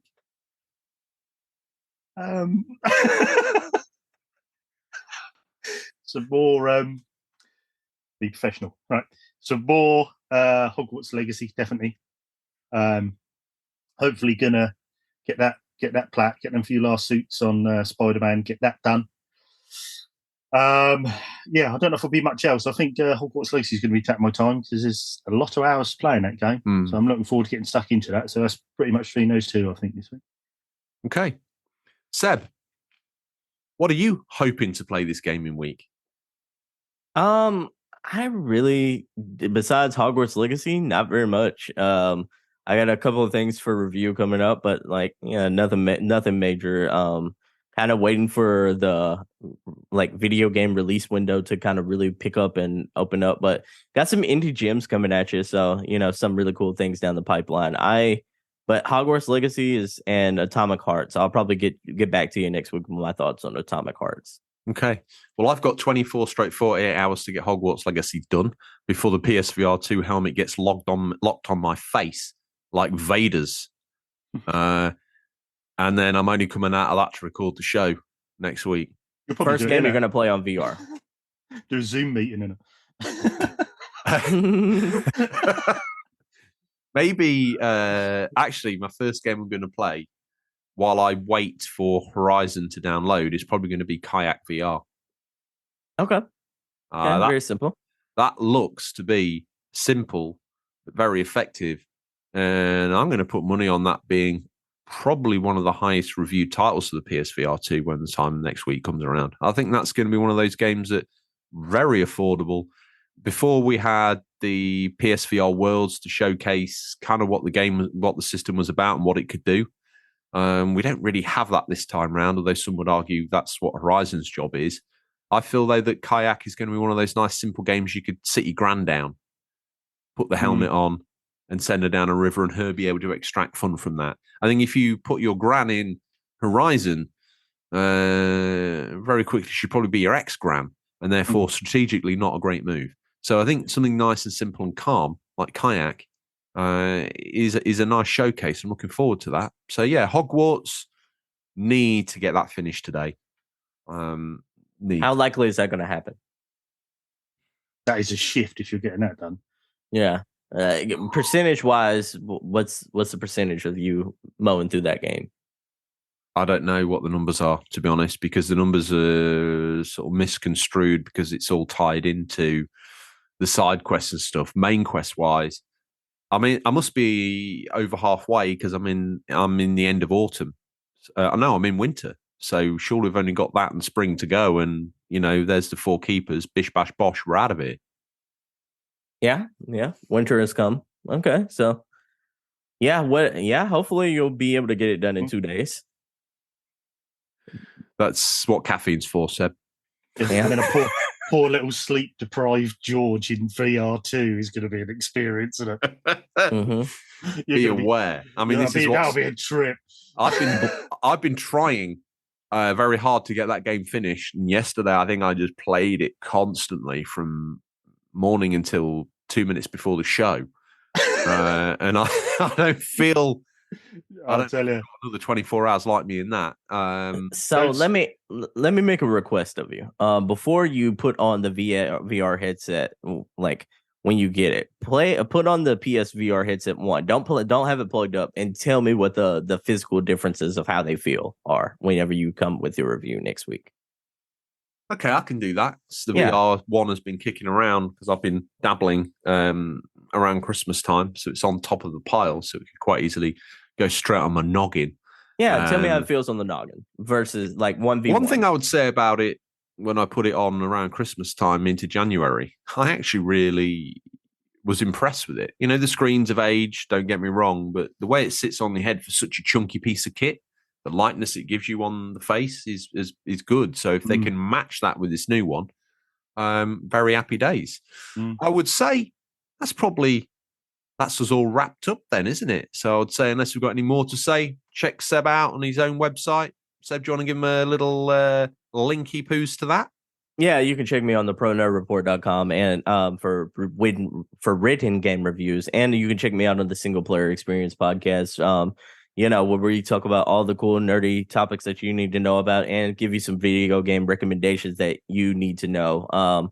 We got some really cool video game recommendations coming up. I am doing a indie game showcase coming up pretty soon, where I'm giving you some of the top key indies that you're going to need to look out for the remainder of this year. So got some really cool devs a part of that process as well. So be on the lookout for that. Excellent stuff. Okay. RGT, in your downtime, are you available? Where else might someone find you? In the Discord, dressed as a llama. Oh yeah, that's next tier up. If you join the Patreon, you get pictures of me as a llama, smothered in hummus. Yep, or garam masala. So is this for the furries, or is this like an Emperor's New Groove kind of thing? the Emperor's New Groove. While we're here, let's do this. Possibly the greatest Disney movie ever made. Bite your tongue. No. Bite your tongue. No. I'm out of it. It doesn't even beat. It doesn't like take itself too seriously. It doesn't get wrapped up in that Disney drivel.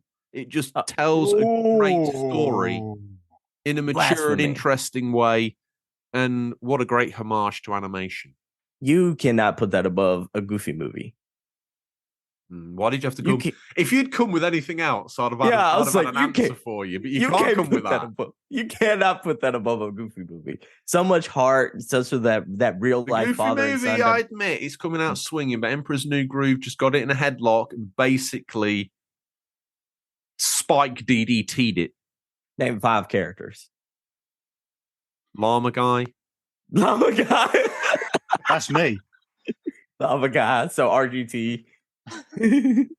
Evil woman, whatever her name is, Eartha Kitt. There's people. Yzma. He's fine. Mm-hmm. Great movie. Next good. week, your homework is to come into some Emperor's New Groove merchandise. Wear it. I don't mean come in it. I mean wear it.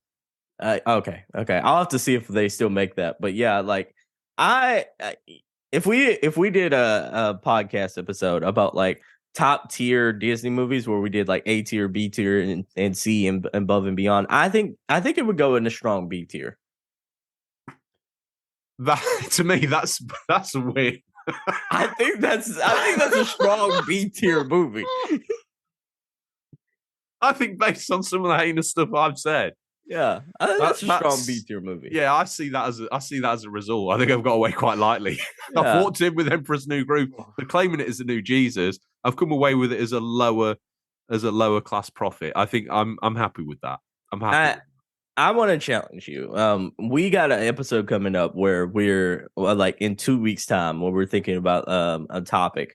Let's rank the PlayStation franchises, the current ones that are going on, and decide what tier they are collectively. What tier is? Yeah. What I'm tier up for are they? Yeah. Put that in the working document. All right. I'm after I start getting the V cards and stuff to capture our new employees, I'll get right on that. But anyway, I'm back to the original point. So people can see me on Instagram, just Retro Gamer Thomas. I am on there. So yeah, come and give us a follow. Rumor of some streams coming from you to showcase some of these hidden gems you've talked about. Yeah, I'm just working out the setup at the moment, but yes, gonna start doing some UCP live streams once a week. Twitter, YouTube. Do it on YouTube, I think, to start with, and then just decide from there. I'm not sure the format yet. We might do it where I stick a few games up during the week. People can vote on what they want to see me play. Gonna do a few, so I'll get a few friends in, play some old, old school retro multiplayer ones, which are good fun to play. On the screens. Fusion like Frenzy, Jackass, something like that. Something a bit of fun. So, but yeah, it's all a bit in the works at the moment. But yeah, definitely keep an ay out for that. Once the setup's up and running, then we'll start doing some UCP votes, which will be on the Discord, which is why another reason to go on there. If you want to see me play a game and pop your choices in, I'll join you when you play Fusion Frenzy. That'll be good. I'll join you. Mm-hmm. Bill It's on Game Pass. Favorite game of the Xbox launch titles. Halo, nothing to him. PGR, nothing to him. Fusion Frenzy, it's all over it. He's going to rave about. The reason you should buy an Xbox, according to Bill Gates. Absolutely wonderful. I would say on that gem, that's all that we have time for this week. Listeners, always thank you for your time. I look forward to the pleasure of speaking to you again next week. Until then, happy gaming. And remember, there's nothing wrong with being given the unofficial controller. It's what you do that counts. See you guys. Bye.